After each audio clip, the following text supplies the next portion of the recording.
namely the issue of prospects of success and other compelling grounds. Now, it's important for me to try and organize the points that I'm going to deal with because firstly, there are, as I said, about multiplicity, there are about 6 of them, but I'm going to group them into 3 just for the sake of economics.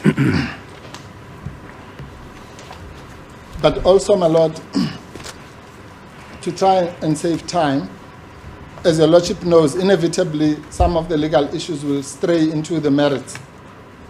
So insofar as I may deal with the merits in the context of the legal issues, Mr. Masuku will not then deal with those aspects that I've already dealt with. We have made an arrangement of which issues. So the issues that I'm likely to stray over would be the legal grounds of appeal, but the factual grounds of appeal I'll still leave to Mr. Masuku. Thank you, my Lord. Yes.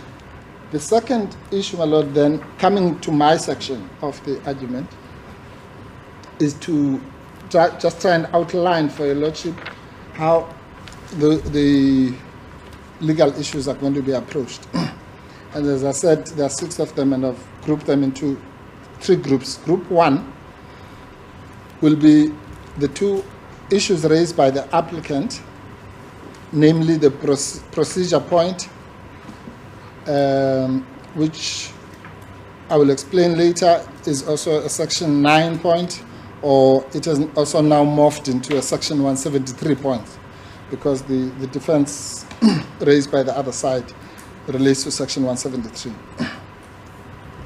Then the second issue raised by the applicant is the issue of the deponent issue, Advocate Downer as a deponent. Again, I won't explain it now. I'll explain it when I get to it. Then what I call the Group 2 issues will be the issues that are raised by the state, which we have to respond to. For the sake of shorthand, I call those the Section 316 issues. That's because they raise primarily Section 3161A, which we may call the appealability issue. And the second one is under 3165. Actually, technically, this one is raised by us, but it has been opposed on the basis that, and that is the application to adduce evidence, to adduce new evidence. I'm just grouping it here because they both come from Section 316. Then, my Lord, I will deal with the Group 3 issues, which are part of the so-called conditional counter application. And that is the Section 317 application for a special entry, and the Section 319 reservation of a point of law, which is related to the Section 173 point. So those are the issues that we will address up front, my Lord. There is, or there may be, a preliminary issue of condonation, which we understand has not been opposed. We would, if your Lordship is so minded, we would deal with that now, so that we... Yeah, well, let's cut to the chase on that. I've received the application. I've taken note of it. The late filing of the heads caused because of my work schedule and having planned around that. Serious inconvenience, but I'm not wanting any further delay in the matter. Thank you. So you may proceed and you may refer to your heads of argument. Thank you, my Lord. You're indebted to your Lordship. But it will have certain implications, such as I'm obviously going to have to reserve. Because, might have to do to reserve. I haven't had the time to look at all the cases. No, of course, my Lord. No, I've done the best that I could in the time available. Yes, my Lord. No, yes. Unfortunately, Mr. Masuku's illness was unpredictable. Yes. Thank you, my Lord. Well, then, my Lord, let's then get right into it. Lord, I want for reasons that will become clear just now, to start with what I have called the procedure point, which I will fashion as also as a section 9 point, and which the other side have fashioned as a section 173 points. Simplified, it goes like this, my lord, and it's important because it will determine which of the documents, let's call them for now, the pleadings, are in, which are not in, and why. We have raised the issue, my lord, that the procedure adopted in this matter is irregular and out of the ordinary, to say the least. And the procedure we're talking about is the directive that came from your lordship that after the filing of the application of the notice of application for leave to appeal, the state would be required, entitled, or whichever way you look at it, to file an answering affidavit, and the defense or the applicant, if they so wished, to file a replying affidavit.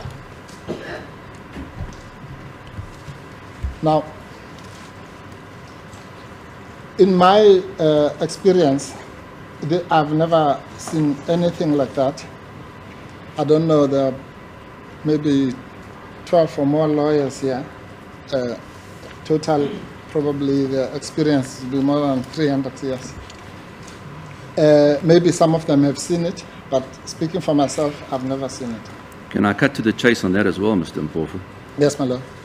The intention was never that affidavit be filed in the application for leave to appeal. The alleged irregularity that's referred to is taken from one letter. It's not construed in the context of all the letters that were exchanged since the time when the application for leave to appeal was initially launched. And properly construed in their context, it is abundantly clear that an answering affidavit could only be filed in response to a finding affidavit.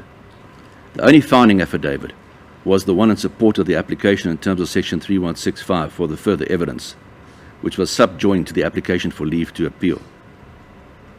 It has been misconstrued, and in my view, in the proper context, shouldn't have given rise to this problem at all. Well, my lord, then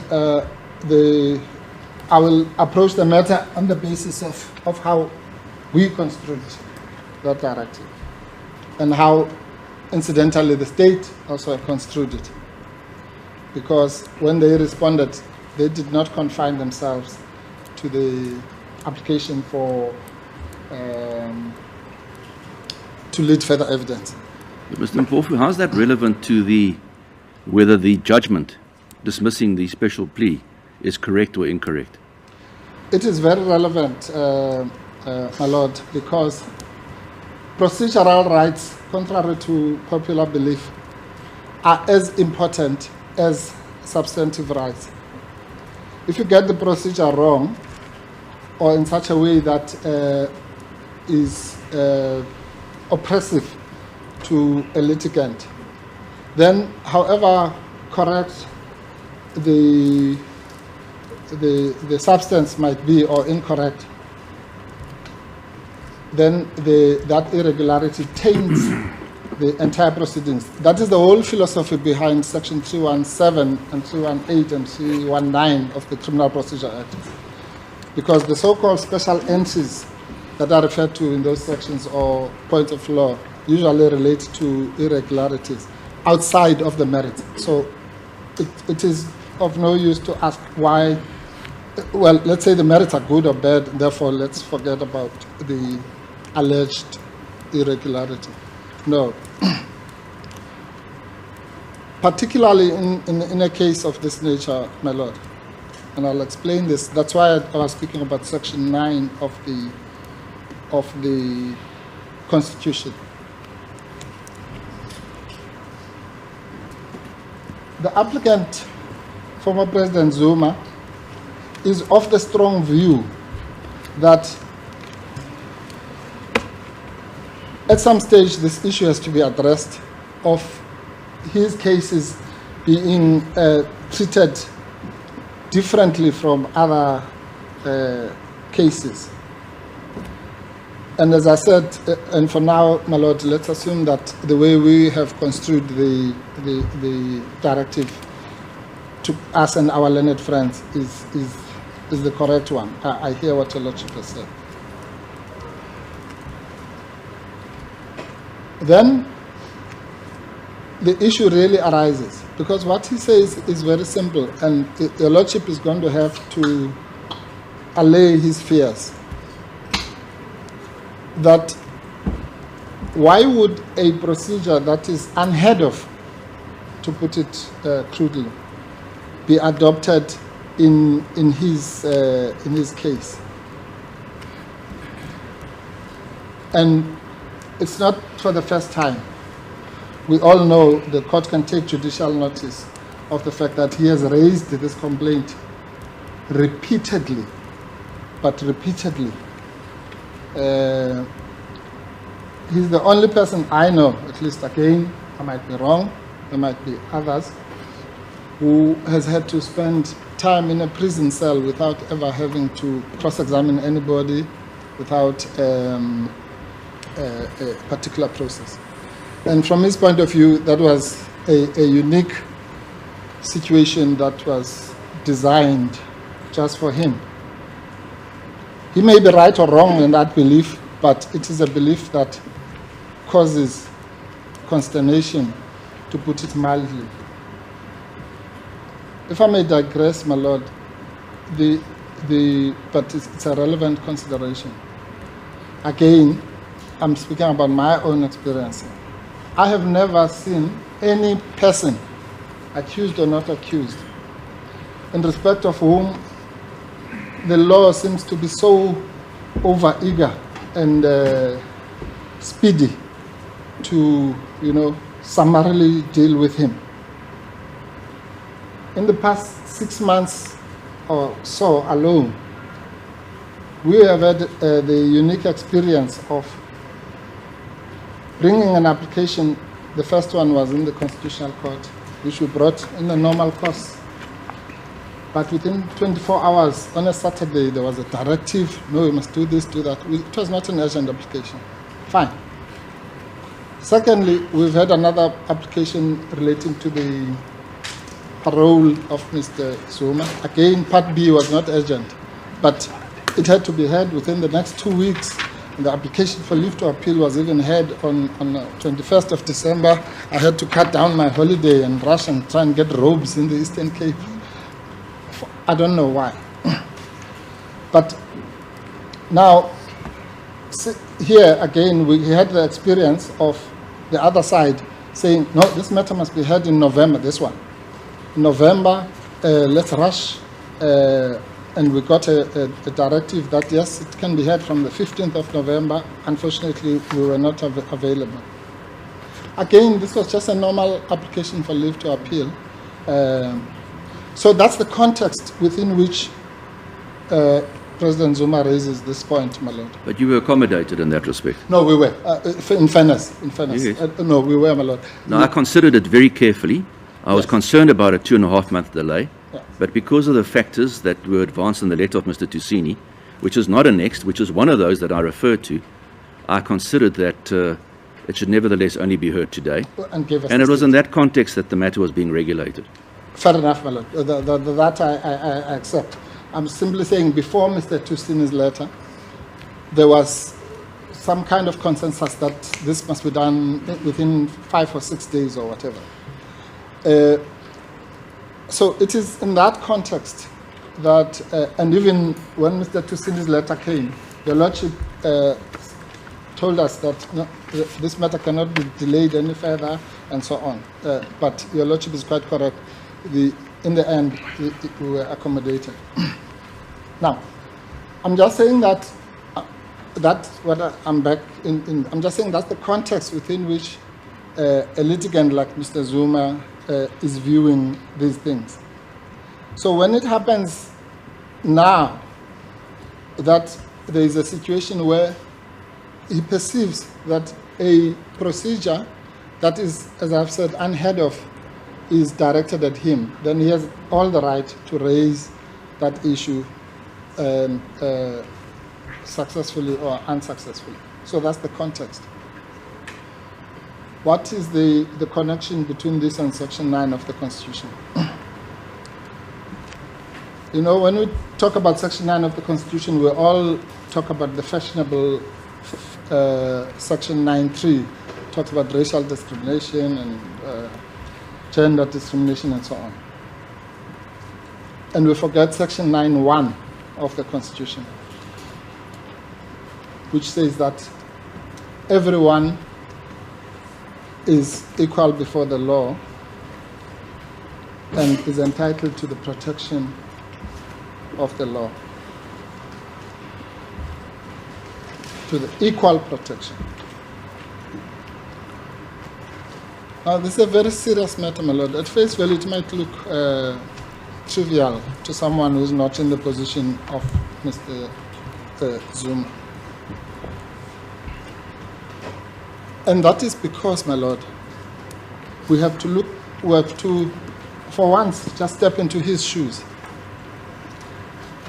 and say, what would you, if your lawyers tell you that, all of them, you ask, you have this a whole array of lawyers, and all of them say, I've never seen this procedure, and you are a lay person, what must you feel? And more so, my lord, because we are told that, you know, I cannot even count the newspaper articles or so-called expert commentators who say that every time Mr. Zuma is treated differently to other people, it is to show that we're all equal before the law.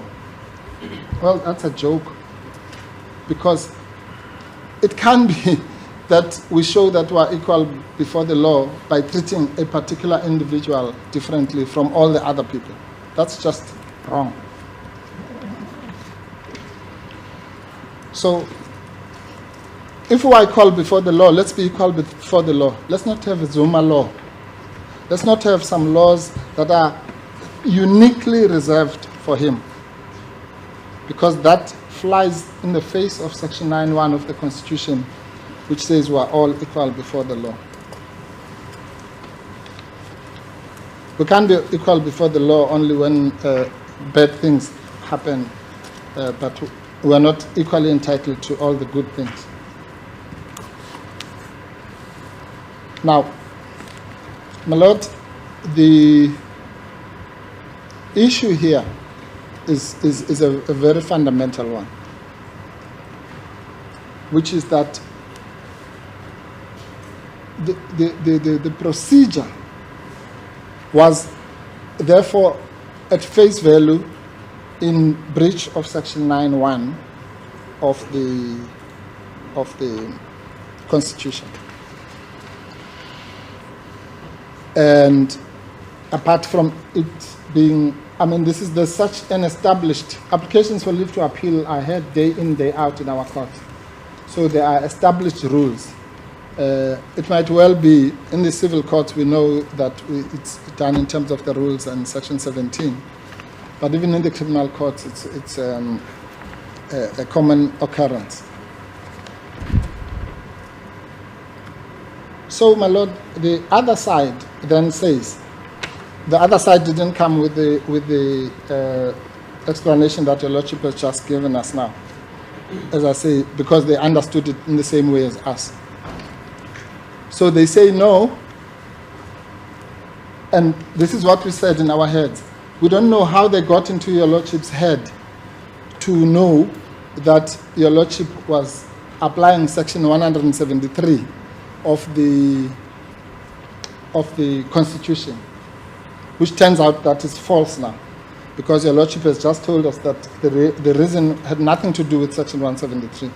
It was simply to deal with the Section 3165 application. So there were they were wrong, and maybe they can be forgiven for also misconstruing your letter. But for what it's worth, and I won't belabor this point as much as I wanted to deal with it, because now it's of academic importance, because that defense clearly doesn't accord with what Your Lordship has now told us. But if it ever comes again, let me put it to rest.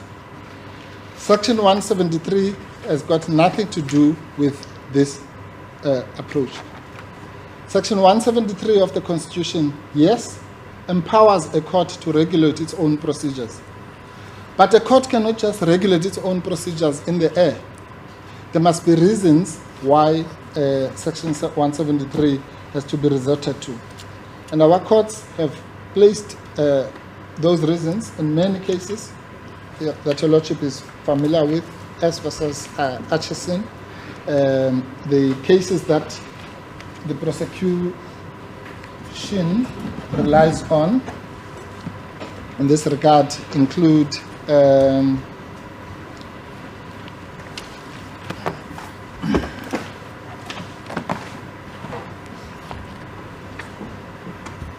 Phillips case, SABC case, and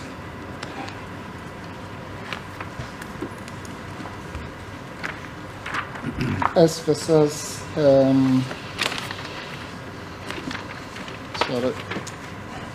Western areas, to mention a few.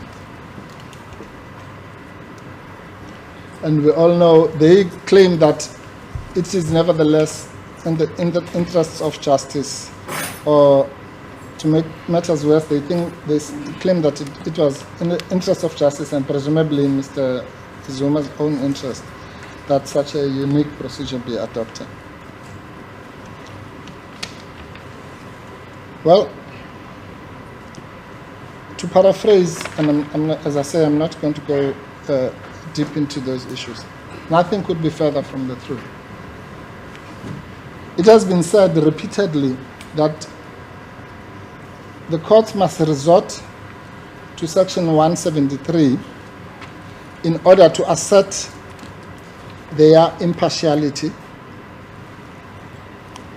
And it has also been said that resort must be done sparingly and only in the clearest of cases.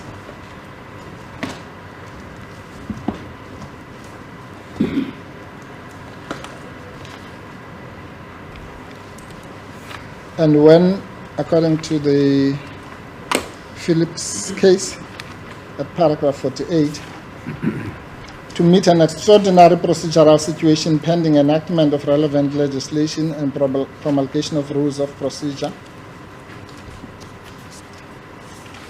it may be that the High Court could legitimately claim inherent power of holding the scales of justice where no specific law directly provides for a given situation.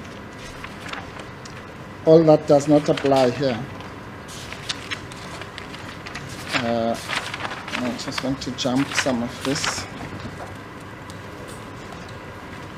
And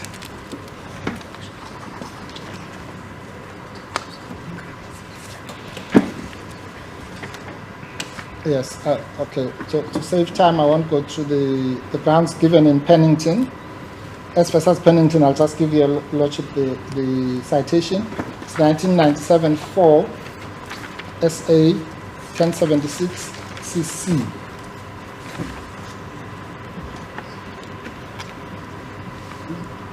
And interestingly, one of those grounds deals with applications for leave to appeal, but I just want to move on. In the Western Areas case, my Lord, it was stated there, and I want to, I'm addressing this to kill two birds with one stone, also to deal with this issue of speed, what I call undue speed. of trying to deal with these matters. There it was said, my lord, that it is surely not in the interest of justice to submit an accused person to the strain, expense, and restrictions of a criminal trial if it can be avoided in appropriate circumstances by allowing an appeal to be pursued out of the ordinary sequence, and so obviating the trial or substantially shorten it. And I'll come to that question when... Paragraph are you referring to there? It's 28, madam. 28, thank you. I'll deal with that. I won't quote it again, but I'll refer to that paragraph also in the context of the objection by the state that this application should be brought only at the end of the trial.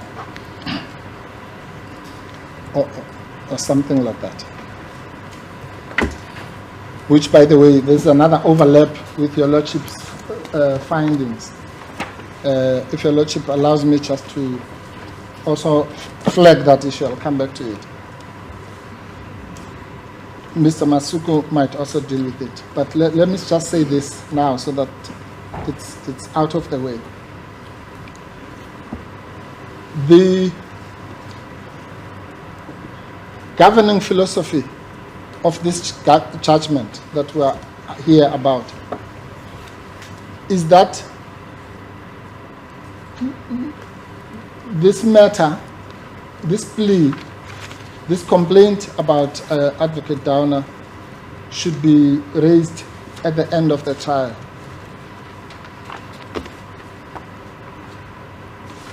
Or should not be raised at this stage. Or words to that effect. I'll go to the judgment itself. Well, on that ground alone, on that basis alone, the application for leave to appeal, at least on the merits, should be granted. Because the cases, such as the one I've just cited, are replete with references of the fact that it is not in the interest of justice to submit an accused person to the strain, expense, and restrictions of a criminal trial if that can be avoided in appropriate circumstances by allowing an appeal to be pursued out of the ordinary sequence so as to obviate the trial or to substantially shorten it. Now, all that is cast aside when it comes to former President Zuma. No, he must be put to that strain and the expense and the personal restrictions. An old person must sit here for 6 months going through a trial which might be of academic use because he must only complain about Advocate Downer 6 months or 12 months or 18 months down the line, however long the trial is going to take. How can that be justice? How can that be even approximately called in the interest of justice? Justice to who? Now, coming back to the issue of the deviations. Our learned friends say that we must show that there was prejudice. Well, there's no such requirement in law with respect. If a constitutional violation has been made against you, you don't have to show prejudice. That is the prejudice. The fact that your constitutional rights have been violated. You can't insult a person for argument's sake. And then when they take it to court, you say, well, or call them a kafir or whatever appellations are used to insult people. And then say, no, what is the prejudice? That's the prejudice. The mere fact that you have violated their Section 9 rights is prejudice. The prejudice which they refer to is in another context, which I will deal later, but not in this context.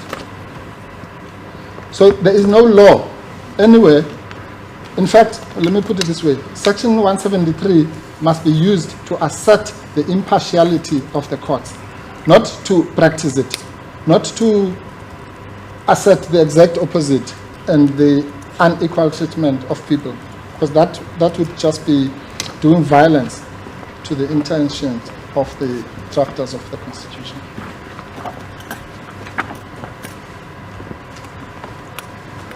So, my Lord, we, on the common understanding of the parties as to what your directives were saying, then it is a matter of serious grievance on the part of the applicant, because there is no reason. As we know, rights can be attenuated, even his Section 9(1) rights, but there must be a justification, and that justification cannot be the fact that his name is President Jacob Zuma.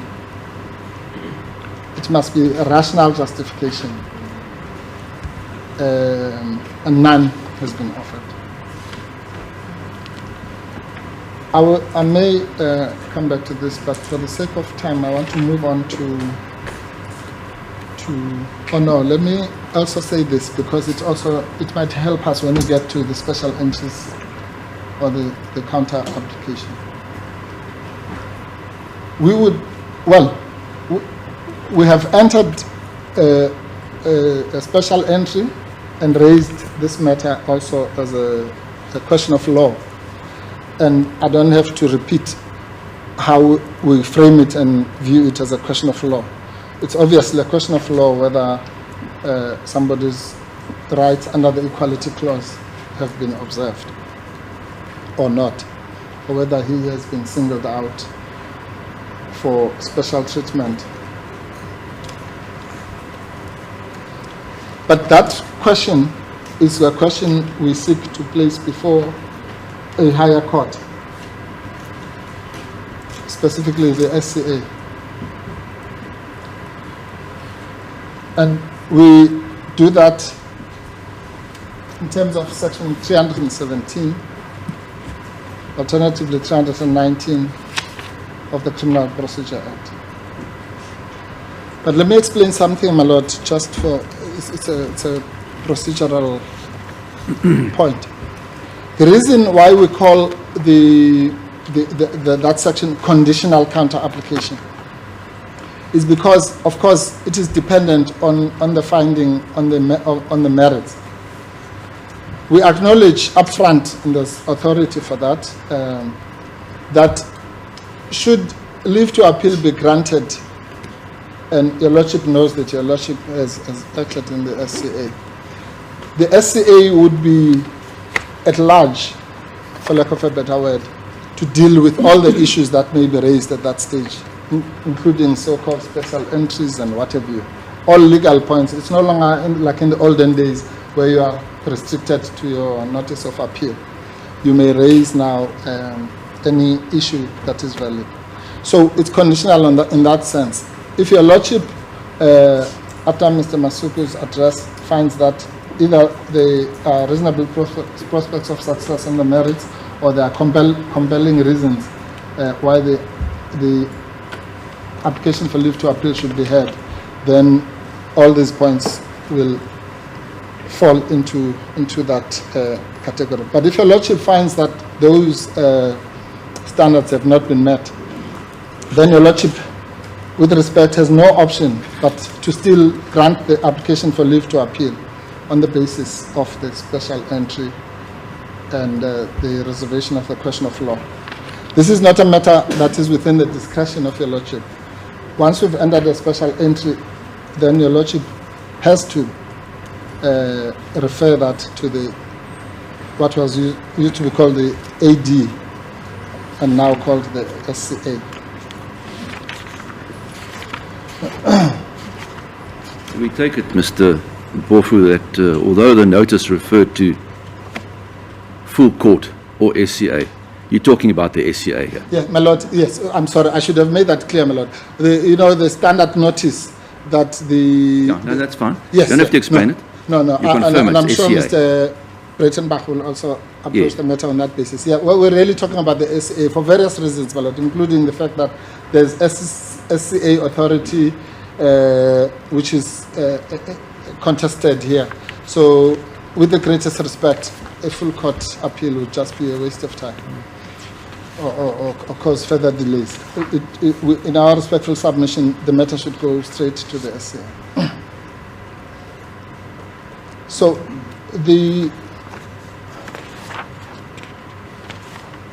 Why were there 2 replying affidavits filed, and this issue not dealt with simply in the affidavit of Mr. Tusini? I'm sorry, my lord, I didn't get that. Why were there 2 replying affidavits filed, and this issue of the alleged irregularity not simply dealt with in the affidavit of Mr. Tusini? Okay. No, the reason for that was to underscore the point that we were making, that you remember that in the replying affidavit that was signed by Mr. Zuma, he says that we concede the fact that as far as the application for to adduce new evidence is concerned, the affidavits are allowed, but we contest the other. So it was really merely to underscore that point, and that is why we did not want to be somebody to come later and say, well, you've now replied, therefore you have acquiesced in this irregularity, because we have not. So we accept that the replying affidavit of Mr. Tusini in the other application is quite competent. We don't take that point. And by the way, our learned friends are completely wrong, because they say by adopting that procedure, we were thereby conceding that you can adopt a procedure which deals with affidavits, even if it's not prescribed by the law. Well, that can only mean that they have never read section 3165B of the Criminal Procedure Act. So, on my version, it's like 31-6.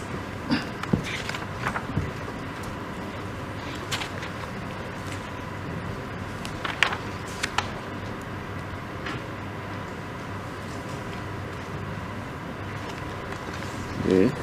Because that section makes it clear that affidavits are not only allowed but prescribed. It says an application for further evidence must be supported by an affidavit stating that, and so on and so on. So that point is just a non-point. And there's no equivalent section, at least in criminal proceedings. We know that, and they also make the issue about the petitions to the SCA. That's also a non-point, because in the SCA, when you do a petition, by definition, you do an affidavit, a founding affidavit. You don't just start with an answering affidavit. But anyway, be that as it may, at least Mr. Zuma, even though he's not a lawyer, he has done petitions to the SCA. He knows that those are done on affidavit, and that situation is not comparable to what we're busy with here today. Now, I'm raising this point of the 317 and 319 in relation to what we're discussing now. A, to save time so that when I get to the so-called group 3 issues, I don't deal with it, but also to underscore the fact that it underpins the reservation of question of law which we have raised, as well as the special entry. And as I say, even if your lordship, unless if your lordship use the same, is of the view that the point is not raised bona fide, or is frivolous, then your lordship has no option but to enter the special entry. And I've already explained why it is not by any stretch of the imagination frivolous or trivial. It is one of the most fundamental issues. Section 9, the equality clause, is very, very important, particularly to a person such as Mr. Zuma, who has been a victim of its violation at the expense of his own personal liberty. And it must stop somewhere. And this is the somewhere.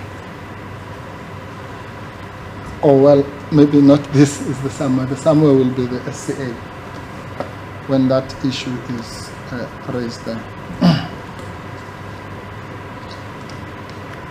Now,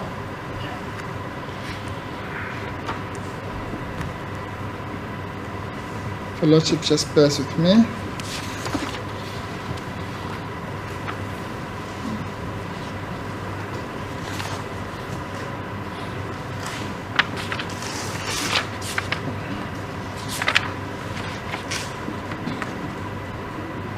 Just want to go to the SABC case.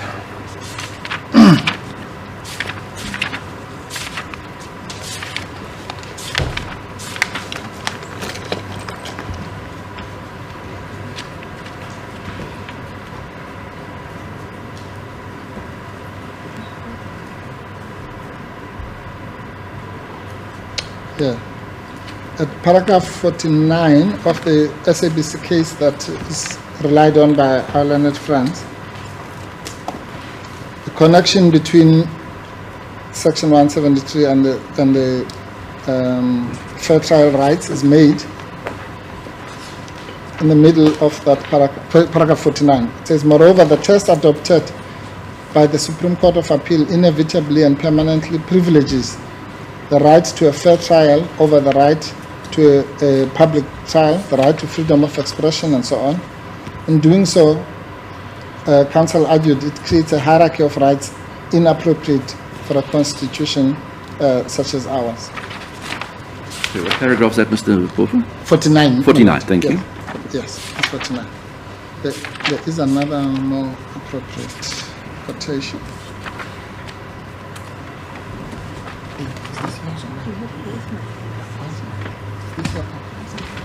I'm sorry, my lord. I'm struggling because I'm using my learned junior spec. Let me use mine because it's underlined at the right places.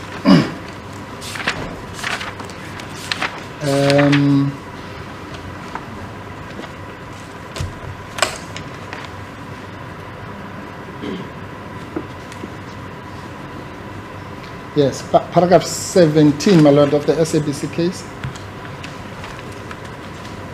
says that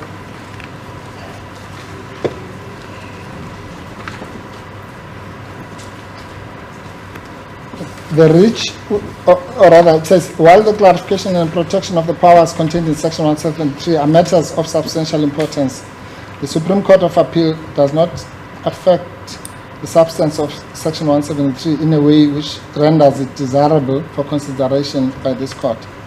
That's what was argued, that this was not a matter of substantial importance, the ambit of Section 173. And the court, this was the Constitutional Court, and it was SABC versus National Director of Public Prosecution and others, 2007 1 SA 523 CC. The court said, we disagree. The reach of a court's power to regulate its own process is an issue of great constitutional moment, and the current dispute raises the issue directly. In addition, the contention ignores the other constitutional issues of importance in the case, and in particular, the ambit of the constitutional protection of the freedom of the press. In this case, you might replace that with the freedom of equality before the law.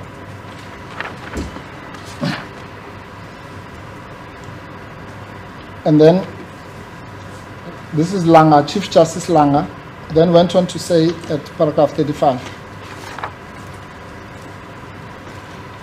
Section 173 provides that, then he cites the section, This is an important provision which recognizes both the power to protect and regulate their own process, of the courts to protect and regulate their own process, as well as the power to develop the common law.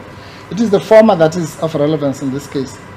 It must be understood in the context of Section 165, which provides that the judicial authority is vested in the courts, and that they are independent and must apply the law impartially and without fear, favor, and more importantly, or prejudice.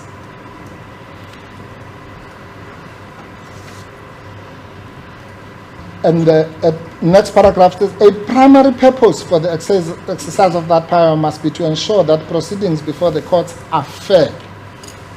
Goes without saying that anything that is in breach of Section 9 cannot be fair. That would just be an oxymoron. Not something that is a source of inequality cannot at the same time be fair. It is therefore fitting that the only qualification in the exercise of that power is that courts in exercising this power must take into account the interests of justice. I've already addressed that.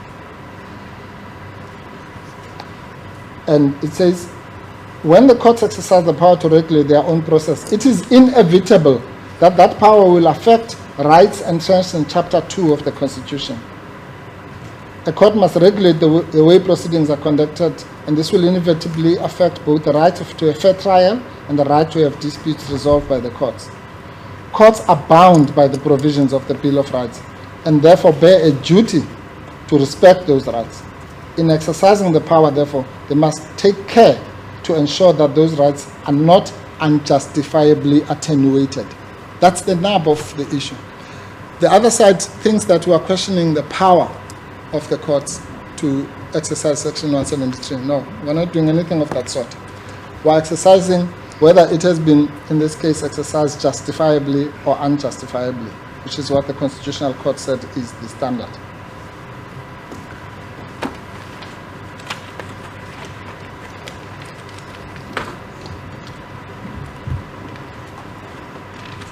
Sorry, my lord. I promise, my lord, that I want to.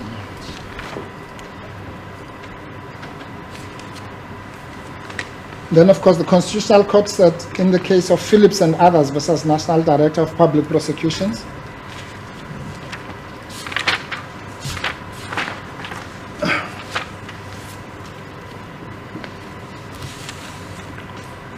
in both, paragraph 48, my lord, in both cases, the points are made that ordinarily the power of in Section 713 to protect and regulate relates to the process of the court and arises when there is a legislative lacuna in the process. The power must be exercised sparingly, having taken into account the interests of justice in a manner consistent with the Constitution.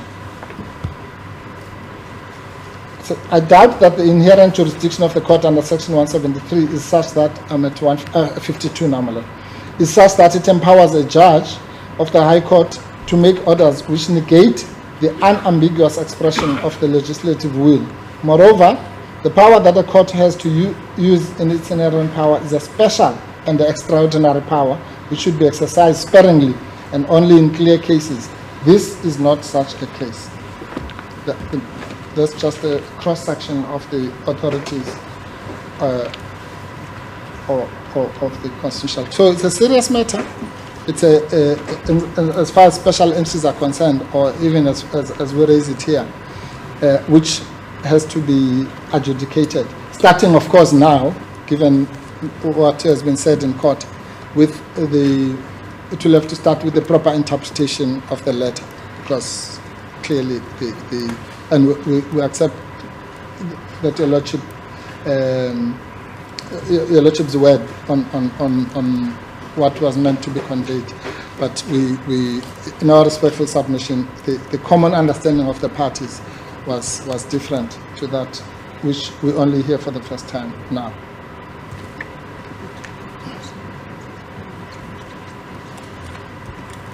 I think I understand the point. Yes, that is under this heading. I don't want to rush you along, but we sat down for today. Yes. I didn't ask you at the outset what sort of time intervals you were looking at, but I think you've concluded now what you referred to as your first point. Yes. The procedural issue. I've actually concluded 3, my lord. Yes. Maybe your lordship did not. Let me explain. Now, you've touched on part of 3 as well. Yes, of 3 issues, yeah. Yes. I'm not, that's the whole point I was making. I'm not going to then go back to section 217 and 219, because the point I'm simply making is that your lordship, if your lordship is conditional in the sense that if your lordship finds against us on the merits, then those will kick in. But if your lordship finds for us, then your lordship doesn't even have to address those. So we've done 3 points actually. Very well. We're doing very well. So then, let me then quickly dispose of the 4th point, which is the issue of Mr. Downer's... The deponent issue. The deponent issue, my lord, yes. Okay. Well, that issue must be married together with one of the issues that Mr. Masuku might raise on the merits, and it is this, my lord. Let me paraphrase it.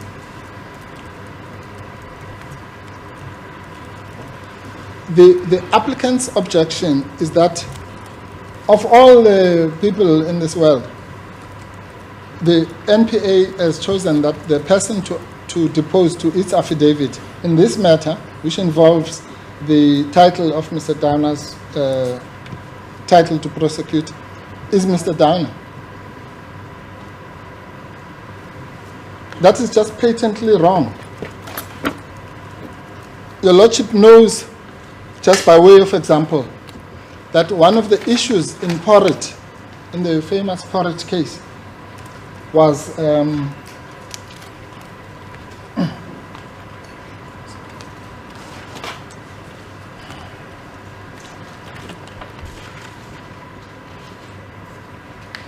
you'll find that even in the heading, it says the court upheld the plea holding that there was no reasonable explanation before the court why, as a prosecutor employed within the NPA, Ferreira, whoever he is, would be involved in drafting an affidavit in respect of a civil matter. So this cuts 2 ways. Firstly, the lordship knows that one of the issues raised on the merits of the section 106(1)H matter was the filing of an affidavit by Advocate Downer in support of the DA on our version, on their version just to assist the court. I'm not entering that debate now, but I'm simply saying that that is but one of the issues that we raise. Now, we come here, and as we point out, my lord, in Mr. Downer's favor, a point in Mr. Downer's favor, when this issue was raised of his title to prosecute, he, I won't go as far as to say he recused himself, but it was clear to him that somebody else had to argue the point. And that's just not even in terms of the law, just out of ethical duty as well. But that was in a situation where we were simply complaining about breaches of the prosecutorial code and all sorts of things like that. Now we are in another terrain altogether. On the 21st of October last year, former President Zuma laid criminal charges against Mr. Downer. And that is a matter that is before you, my lord, in the application to adduce new evidence. I don't want to deal with it now. So, in which world is it acceptable that a person who's being investigated is clearly not an accused, but at best for him is a suspect?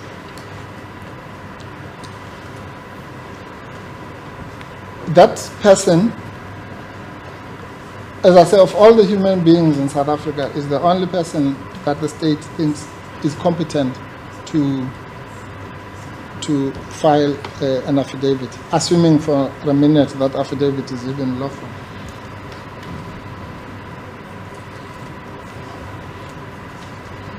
It can be. On the facts of Porritt, of course, that was found, rather the Kota Quo actually had found that Mr. Ferreira's involvement in a civil case, such as the DA case, which obviously was a separate one, was enough to strip him of his title to prosecute. And the SCA, for reasons that are unrelated to that ethical issue or professional issue, found otherwise. But the point doesn't. The case in the Porritt case actually overemphasizes the need for prosecutors to be beyond reproach. So that's the gist of that point, my lord. Mm-hmm. And we say therefore that application, that affidavit should be read as pro non scriptum on that basis alone, irrespective of the other point.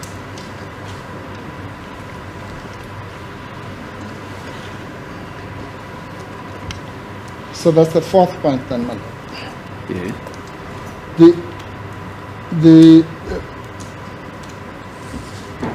And then, of course, my lord, that has a bearing, by the way, on the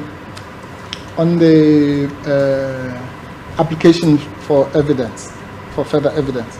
Because even if we accept your lordship's explanation, as we do, at least from a professional point of view, that the only affidavit which was allowed, which we have already said in our own affidavit, was the affidavit in relation to the leading of further evidence. Then even that affidavit was answered by Mr. Downer irregularly in our respectful submission. And therefore it should be taken as pro non scriptum, even from that point of view, even on your lordship's explanation, it would be at least narrowly then stripped of its existence in respect of Mr. Tusini's part of the exchange. That then takes us to what I've called the section 316 issues. And maybe because of, if your lordship allows me to start with 3165, just because we're already talking about the application to adduce evidence. Well, that application is, quite frankly, there's no logical explanation why it is opposed. But we will hear, I'm sure, very soon why it is opposed. Because the criteria that are needed, that application, as I've already pointed out, is about the introduction of the new evidence of the criminal charges that have been laid, as well as the supporting statement of Mr. Zuma in that application, or rather at the police station.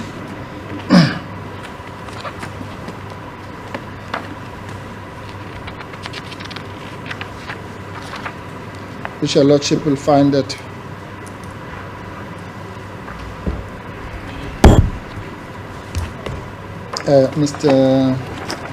I'm sorry, my lord, it's Mr. Tusini's affidavit, it's 27, page 27. Yeah. Onwards. And attached to that, your lordship will see something called at page 32, sworn statement in support of criminal complaint, which is an affidavit signed by the applicant, and he explains the charges in terms of section 41.6 and 41.7. That you'll find at page 34, my lord, of our bundle. And then it sets out count 1, count 2, and so on. And it's signed at page 39.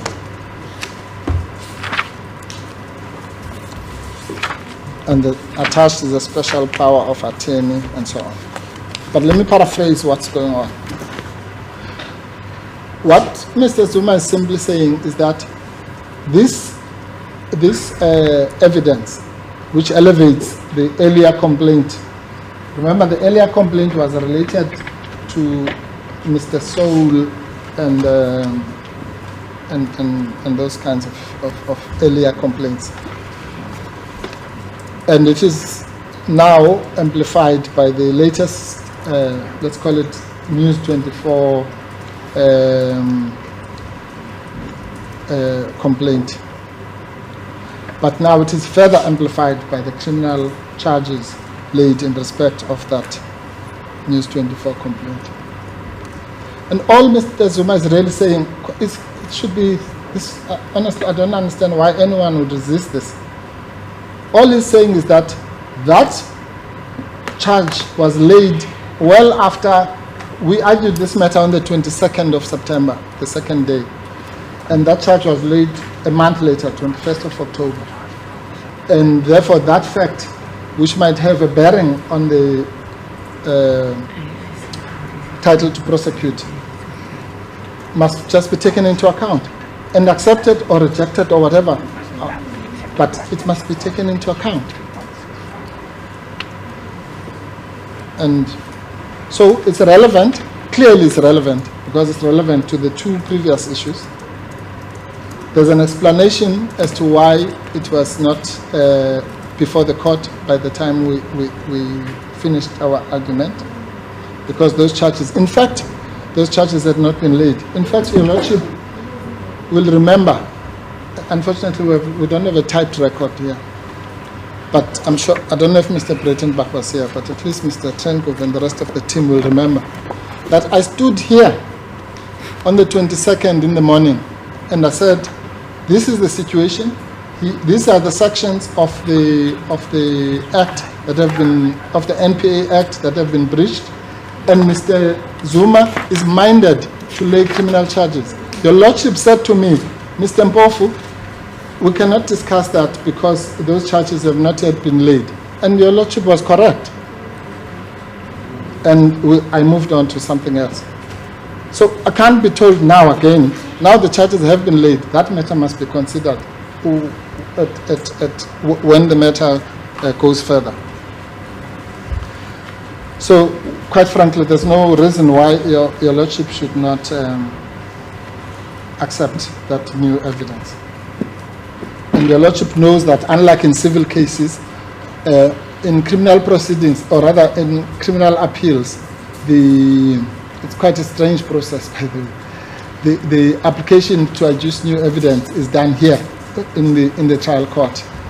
And the SCA, actually you're not allowed to bring it for the first time in the SCA, unlike in civil proceedings. So all we would like is to say that application ought to be granted.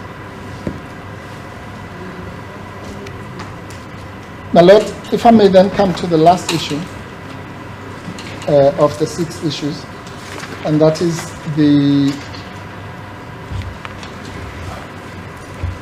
seemingly attractive notion raised by our learned friends to the effect that we should not be appealing at this stage because Section 3165, or rather 1,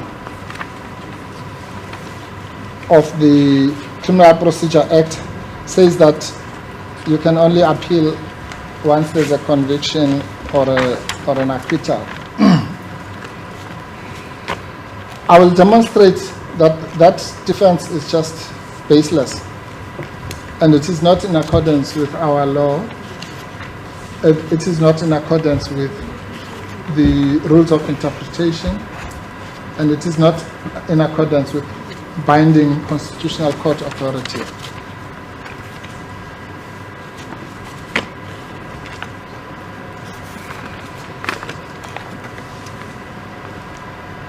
It is indeed so that Section 3161A talks about offense, like that court for leave to appeal against such conviction or against any resultant sentence or order, and in many other places. Nobody is going to quibble with that. But my Lord, this matter must be looked once again. You know, we live in a constitutional state now. So the interpretation of that section firstly has to take into account the broader standard of interests of justice, issues of appealability, which I'll deal with now, and whether such a narrow and parsimonious interpretation can be entertained in a constitutional framework. Because what this would mean really is that, once again, you must wait. You can have the biggest grievance in the world, life-threatening, but you must go through the tedious and expensive route of a trial, and then one day say, oh well, I don't even know how you do that. Even if you are acquitted, let's say you get acquitted, then it means your complaint just fizzles away. But let's say you are convicted. And then at that point only, you must ask for leave to appeal against that finding that happened 2 or 3 years ago. And that's just patently ludicrous. Now, the way the courts have approached this, my Lord, is that there are two ways. One is from the point of view of appealability, which we know, which also applies in the civil law, the Zweni test and all that. But it has also approached it pragmatically in relation to criminal matters, in what I will refer to as the Basson test. Now, my learned friends, unfortunately, have attached the wrong Basson cases, and I don't blame them. There's so many of them. So, but the Basson matter that we're referring to is the 2007 matter.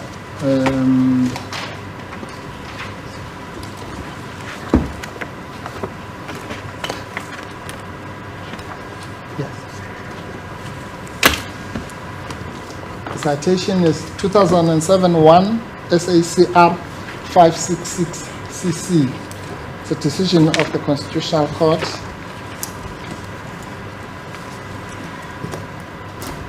And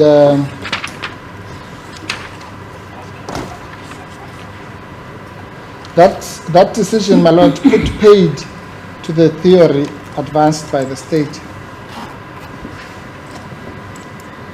And which paragraph are you relying on, Mr.? Of 152, my Lord. 152. Paragraph 152, yes. Thank you. That shall come to me.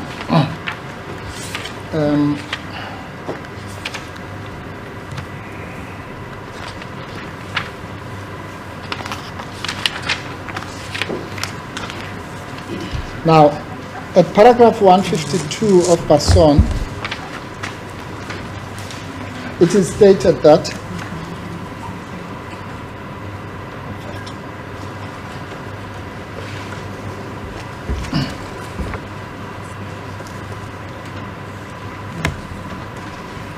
and I'll link this to the 216. But in our view, section 219 should not be construed as to prevent an appeal against an order dismissing or upholding an exception.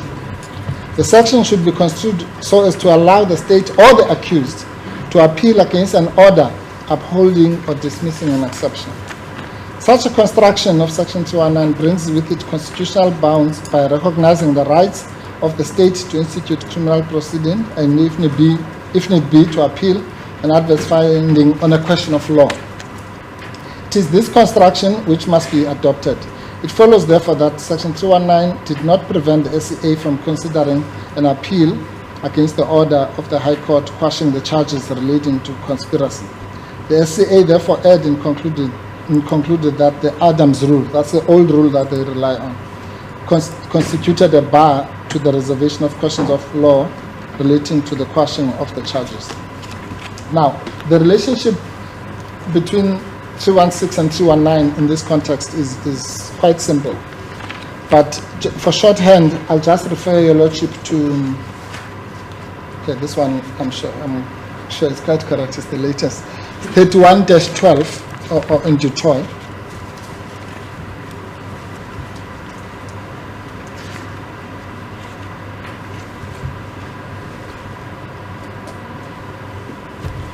In the middle of that page, it says,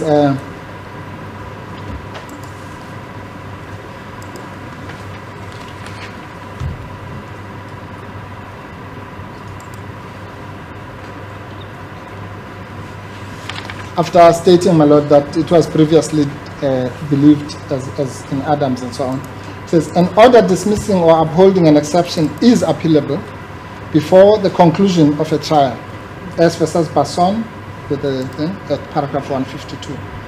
A plea objecting to a court's jurisdiction in terms of 106(1)(f) is indeed such an exception.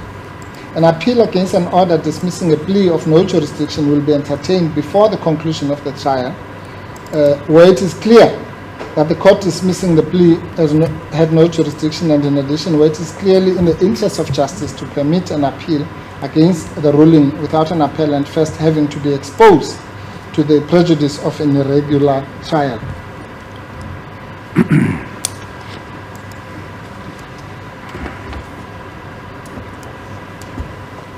So you can then transport what I said earlier about the expense and restrictions of a criminal trial from as versus Western areas. Again, I said it will be relevant again. That's its relevance. Mr. Mpofu, what is the legislative basis for that? Yes. Was it based on the word decision, and any decision of a court may be taken on appeal as used in Section 21, subsection 1 of the Supreme Court Act? Because I don't have a difficulty with that. Yes, ma'am. Where the difficulty comes in is from August 2013, when that Section 21(1) and the reference to decision, which I take it as the statutory basis upon which the Basson case was decided.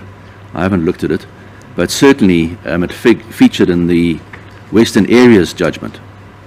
And that was changed because of the provisions of the Superior Courts Act. Yes. And I think that's the thrust of the state's of the argument. objection. No, fair enough, my lord. It's really, I don't quite know what weight one can still attach to the pre-2013 jurisprudence on this issue. Yes, my lord. My lord, I can assure your lordship that that case, remember, that's exactly why I said, my lord, there's a route, the Zweni route, which deals with all those issues. Is it a decision? Is it final in effect, and so on and so on? Mm-hmm. That's the one leg of approaching the matter. And I'll address it just now. I'm now addressing the leg of firstly interest of justice, but also the interpretation, whether the word conviction should be interpreted narrowly to prohibit an appeal at this stage. Unfortunately, my lord, if your lordship also has an updated book of Dutoy, your lordship will see that this case is cited in the 2021 in the current, so it's clearly not affected by whatever legislative changes might have been to Section 21, but also, more importantly, this part that I just read out comes out of the commentary to Section 316, and the heading there is matters which are appealable. So it's exactly the point that has been raised. The short point, my lord, is this. Sorry, could I interrupt you? Could I ask you, your junior, to make copies of those, because our loose leaf volumes have fallen I know, my lord. way behind. I know. And they're not going to be apparently replaced. Updated soon. Thank you, my lord. No, yes, so if it's 2021, the law report stopped from 2019, so I don't think I would have those. No, you won't. You can, even if it's dropped off just at the end of the day with my we will, registrar. my lord. We'll actually, it's a 2-page section, the section on appealability. As long as it just, thank you. As court pleases, my lord. Now, I was saying, my lord, that the the Basson case, really the shorthand, if we want to cut to the chase, is that it did away with the Adams approach and dealt with the matter in relation to section 1061F of the Criminal Procedure Act.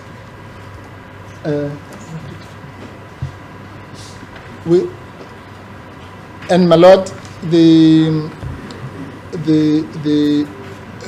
it's what we lawyers call a fortiori. If I can borrow, can I borrow? Yeah. Thank you. So my lord, I didn't bring the big one, but fortunately Mr. President brought it. Your Lordship knows the pleas A to AI under section 101, rather 106. And one of them is that the court has no jurisdiction to try the offense. Incidentally, that's the one that has been singled out as is not capable to lead to an acquittal. So it's a lesser being, that section. It's literally like an exception even in civil proceedings.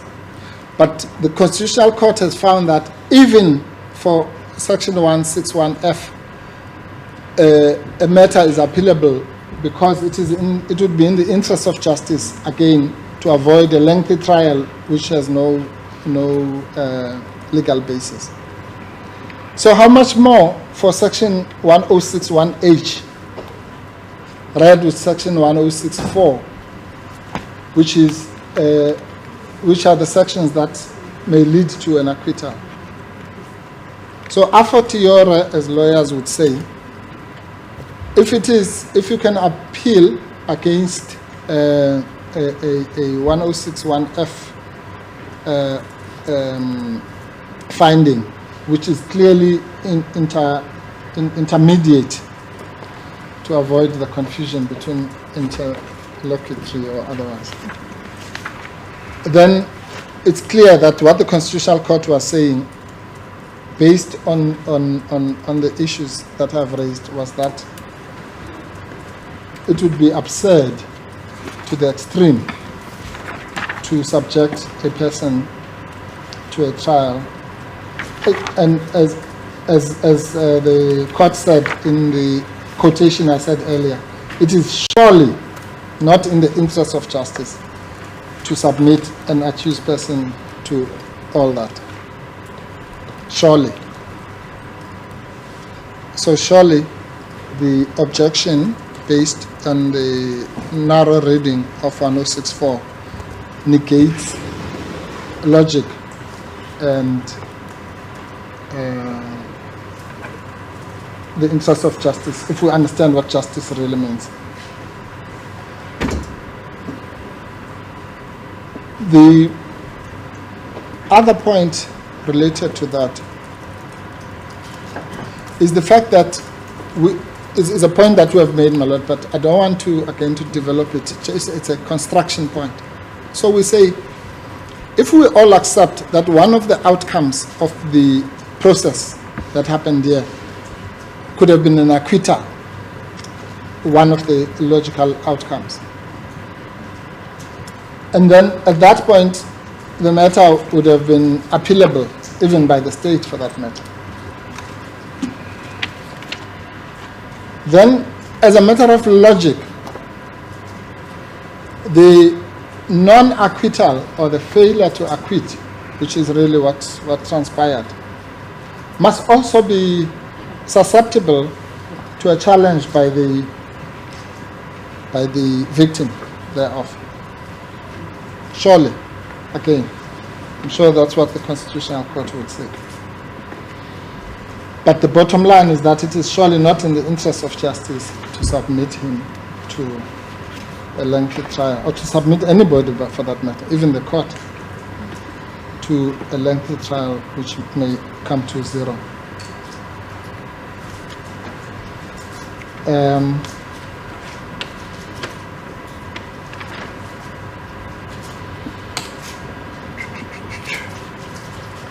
Just rounding off, my lord, I can feel it in my body that there's a particular passage that I have not read. out.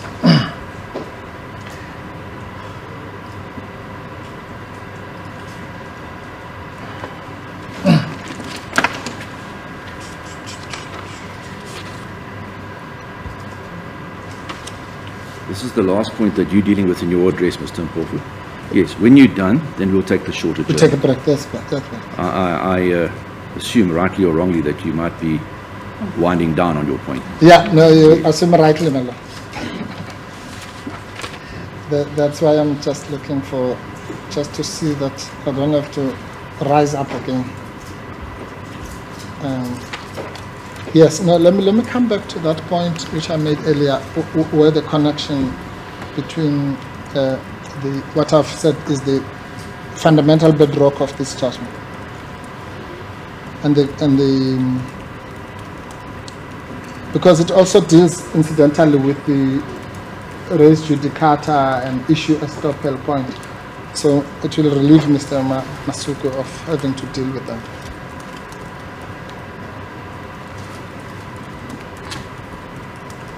My Lord, the fundamental error, with the greatest respect, that Your Lordship made in relation particularly to the Zuma versus DA matter was this: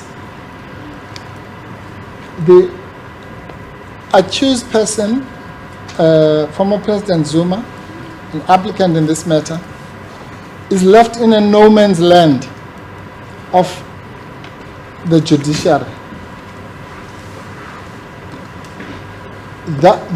The Supreme Court of Appeal, or rather even this court, when there was an application for a stay, says we cannot deal with this matter. It must be dealt with. All these complaints you are raising about Mr. Downer and all sorts of other people must be dealt with by the trial court. The trial court is you, my lord. We all know, at least Your Lordship says in the first part of your judgment, that the trial commenced in May 2021, correctly so. Because on the day that we submitted our section 106 and 1064 and 115 statements, the trial started in earnest. And a plea, the plea process is part of the trial. There's so much authority on that. I don't even need to convince Your Lordship about that. So if we all accept, therefore, that we are now in the trial, then it means we're at that place that these previous courts were saying the matter of Mr. Downer must be dealt with. But Your Lordship, with the greatest respect, makes two fundamental errors. One says that this matter must also be postponed to some other stage called the end of the trial. And I've already addressed why that is manifestly unjust. I don't think I said just the end of the trial. More generally the end of the trial, unless in the discretion of a presiding judge he decides during the trial. But anyhow, it's on the record. I'll take Your Lordship to your judgment, but my team will look for the passage. There's more than 5 or 6 places where Your Lordship says that the matter should be entertained at the end of the trial. But for now, let's assume I'm correct. The second problem with that, my lord, is that Your Lordship then also upheld the res judicata and issue estoppel objections with respect erroneously for 2 reasons. One, because those points had been abandoned, for lack of a better word, by the NPA, and that's why we didn't even address them seriously, because they had correctly considered, particularly in the question of issue estoppel, that it might not even apply in South African law. But let's assume we're wrong, because of course, as I would, they don't want to look a gift horse in the mouth. So they've now resuscitated those points which they had abandoned. That's fine. But on the merits of that, my lord, that upholding those points loses a very significant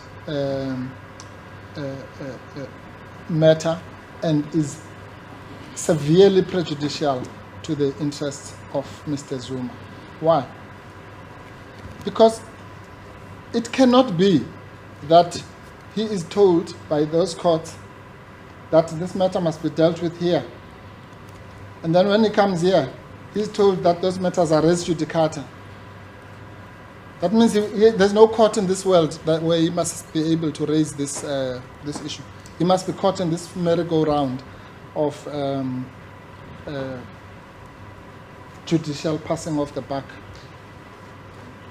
So we can't, my lord, have a situation where Mr. Zuma is not able to assert this, rightly or wrongly, win or lose, we don't care.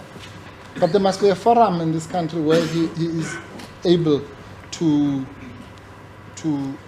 assert his complaint.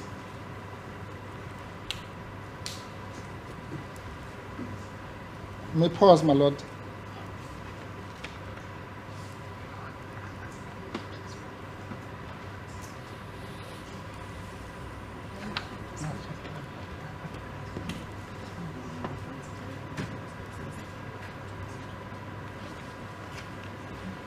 I know that there are many references, but for now I'll give you this one, my lord. The Lordship said at paragraph 135, against the letter F, which is on printed page 57 of your judgment.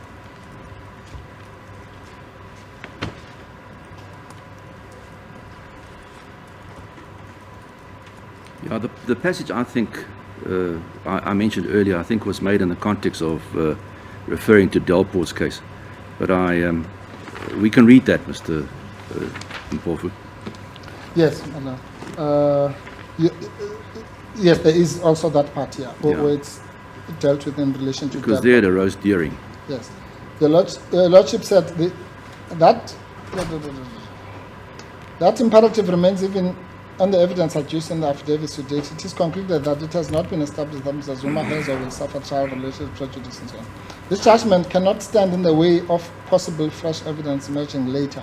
Well, that's also important, by the way, in relation to the new evidence issue. The Lordship again was correct, but this is the point. The inquiry is one most best answered by the trial court at the end of the trial, when the materiality of all the evidence adduced can be assessed properly. That's what your Lordship said. Yeah. And that's what we say is fundamentally unjust and fundamentally incorrect. Yes. Paragraph 77 as well, my lord. Actually, these paragraphs, ironically, are quoted in the heads of our learned friends.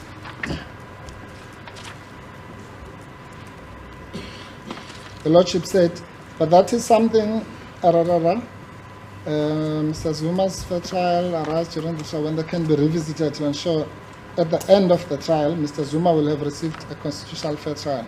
But there's something to consider during the trial only when the materiality of any such allegations in respect of issues and evidence revealed to be relevant are established. Any infringement of fair trial rights, which is the true basis of Mr. Zuma's complaint, is best determined when the evidence in the criminal trial has been heard, digested, and in the light of conflicting evidence, and the credibility to be attached to the evidence has been properly assessed. And this is what also was said in the spy tapes case, your Lordship said. The possible infringement of fair trial rights does not arise for consideration under the special plea. That was the bottom line. That is what I call the heart of this judgment. The heart of this judgment. And that is fundamentally incorrect, my lord. Because why would anybody have to wait till the end of a trial if their Section 35 rights guaranteed by the Constitution are being threatened at any stage? Surely, the correct position in law is that that is exactly one of the considerations in the Basson line of cases.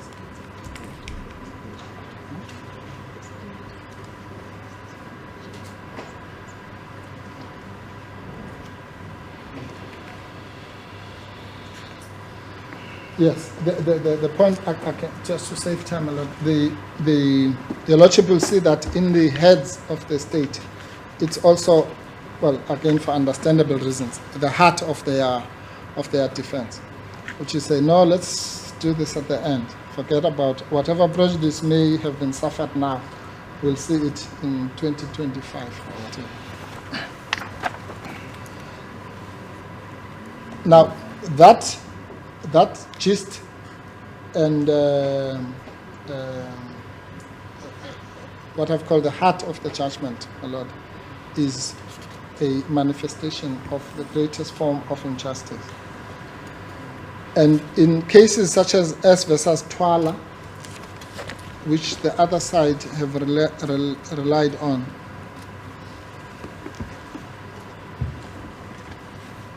it has been made very clear, my lord, that one of the fundamental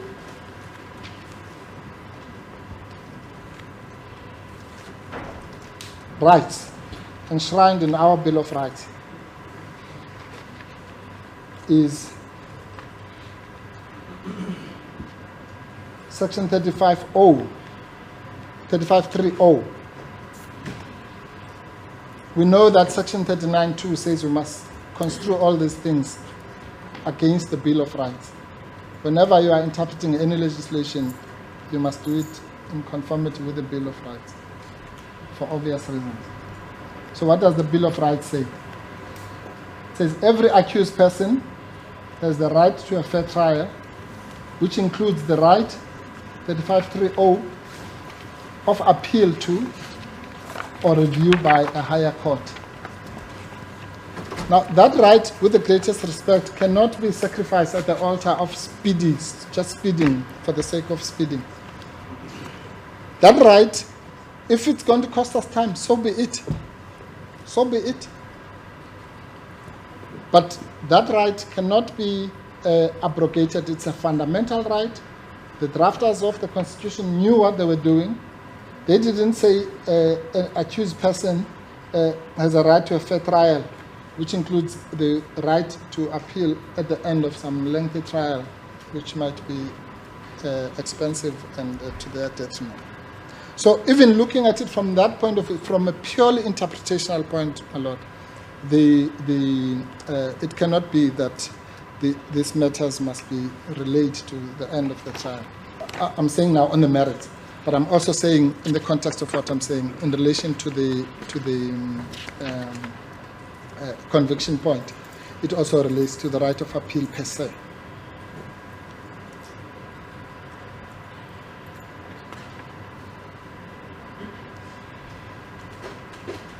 And secondly, my lord, the Lordship quite correctly, I have to give credit where it's due, has articulated the interconnectedness between the 1061H plea and the Section 35 in general. In other words, that these are two sides of the same coin. Surely then, the enjoyment by Mr. Zuma of his Section 35 rights cannot be postponed to some future unknown date. They must be exercised now.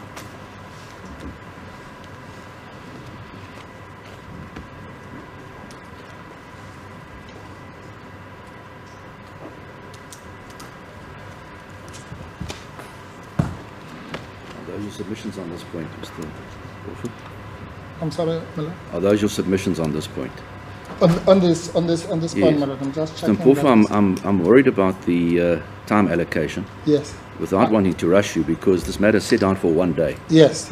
Well, my lord, You've had an hour and almost 45 minutes now, and Yes. Mr. Masuku must still speak. no, Mr. I've And I taken don't Mr. want to- Masuku's some of his time, so I'm using it. Yeah, and I want to allow the same amount of time, obviously, for the state. No, fair enough. Okay, well, I don't know what your lordship wants to do. If your lordship is saying, let's No. say for argument's sake, if you are saying we have 2 hours, then we can make sure that in our internal allocation we do it that way, and so on. I'm quite happy to work with the court. All right. Well, I think I've noted the expense you of- can discuss that with Mr. Masuku and with Mr. Breitenbach, and then when we Yes. return, Yeah. Well, because I can- understood that this was now the part that you deal with. Yes, yes. So my you've lord. concluded that.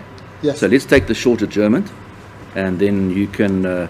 You've dealt with a number of issues that I understood Mr. Masuku was going to deal with. Yes. So maybe it can be curtailed, and he can be He'll be very short. my kept lord. to another 20 minutes or so. Yes. And then Mr. Breitenbach can start, and we can. You can use the time. Because I'm Yes, sure my you lord. also want to leave. You want to go somewhere else. Thank you, my lord. I have to be somewhere else myself I'm aware of it. tomorrow. Yeah. Thank you, my lord. We're all waiting with bated breath. Yes, thank you, my lord.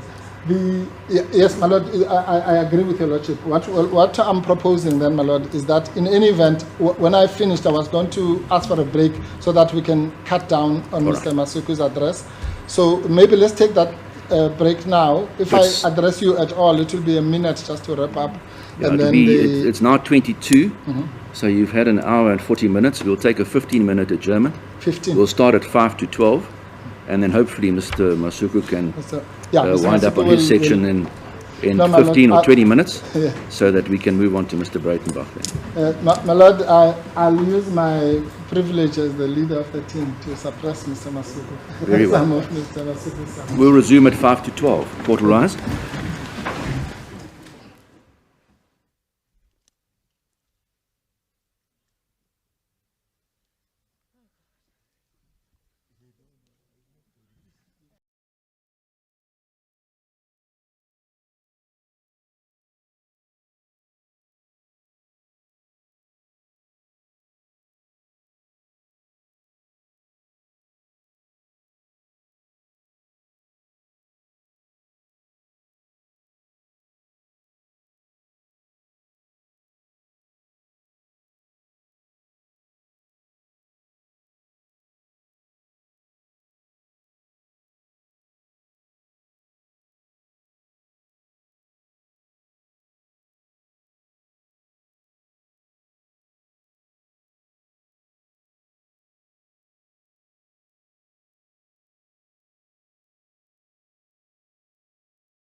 stenographer. I'm just looking at the machine operator.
Thank you, my lord.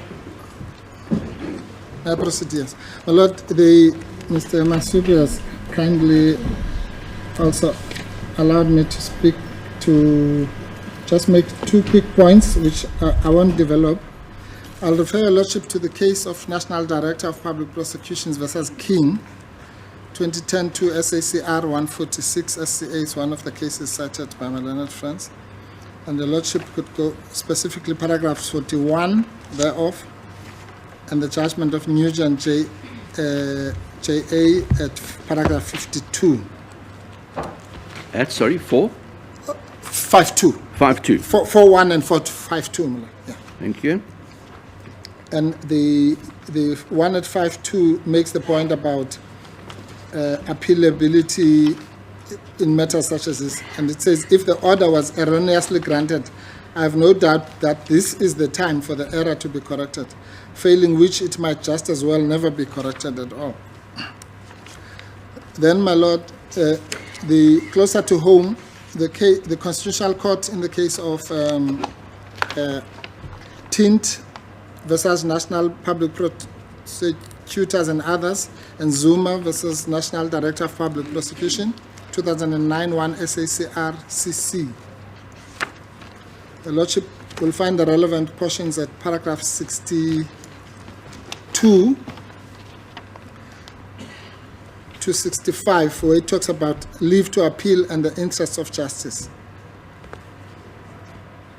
Yes, okay, thank you. And that they just say, generally disallowing such litigation would ensure that the trial court decides the pertinent issues which is based to do, and would ensure the trial starts sooner rather than later. So we accept that there's a need to have that. But says there can be no absolute rule in this regard, however. The court's doors should never be completely closed to litigants. If, for instance, a warrant is clearly unlawful, and that was on the facts of that case. So just pointing your lordship to those references. Then the second point, my lord, which I have to get off my chest, and is what I will call one of our grounds of appeal is that this court, with the greatest respect, completely misconstrued or rather misapplied, maybe, Nduli and Porrit. Nduli, on the basis that we argued then that it was a pre-constitutional dispensation. It was basically interpretation which had nothing to do with Section 39(2), and should therefore not be relied on, or relied on with much caution, because that interpretation was clearly narrow because of its time. And then Porrit, more importantly, my lord, this is really, it's almost painful to have to discuss this. Porrit does not say what the judgment says it says. I made this clear, at least I got points from Mr. Trenkov then for my Afrikaans, that all Porrit does say is that it is not necessary, and I said it's onnodig on nie noodzakelijk nie, that the removal of a prosecutor be done under 1061H. When you say something is not necessary, it doesn't mean it's prohibited. So this distinction between a removal and a lack of title is really not helpful.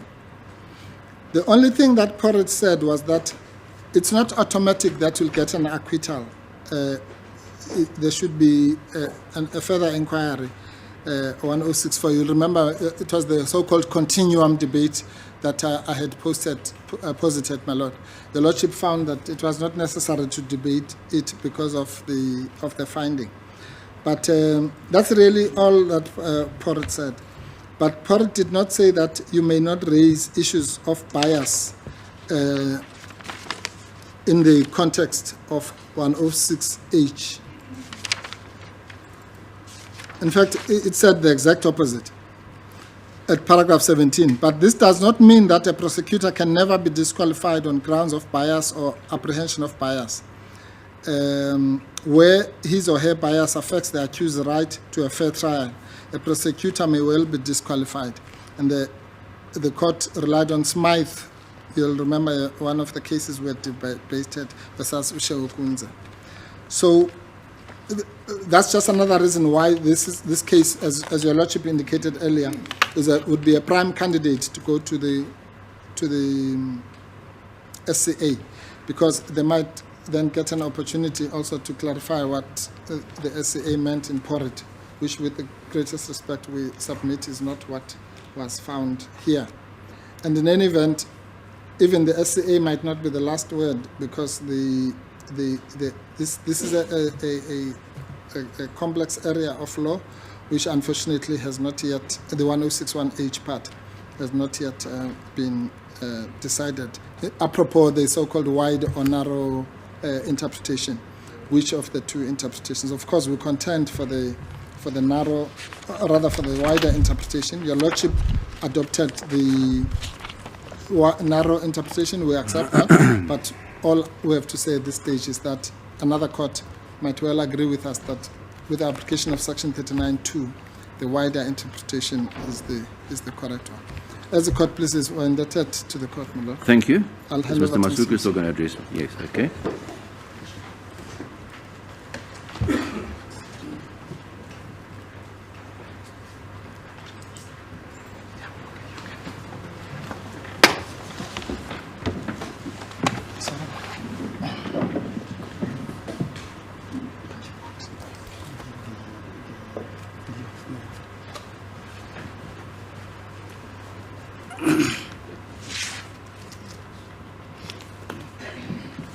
Masuku, have you reached some agreement with the other side, with the state, on time? My lord, we did not speak, but Well, how long is your address going to be? Let me just see on that. if I'm not interrupted, my lord, it's 30. I'd say 30 minutes. Well, it depends how cogent your arguments are. 30 minutes, okay. You happy to fit in with that, Mr. Breitenbach? My lord, I'd in fact agreed with his leader that they would end at 12:15, but I will live with him. Yes, all right. Thank you. My lord, I intend to deal with the issues that my learned friend Mr. Mpofu has not dealt with. The first one being the meaning that the court attached to section 108 of the CPA, and in that regard refused to conduct a trial of the plea that had been handed down. That had been raised by Mr. Zuma at the commencement of the trial. The second issue, my lord, would be that your lordship found that you couldn't deal with the arguments, or rather the removal of Mr. Downer, on the basis that there was no application to have him removed based on bias or the lack of independence, and that the procedure we had adopted somehow was not sufficient for the court to have dealt with that issue on the pleaded grounds. Then the third issue that I need to deal with very quickly would be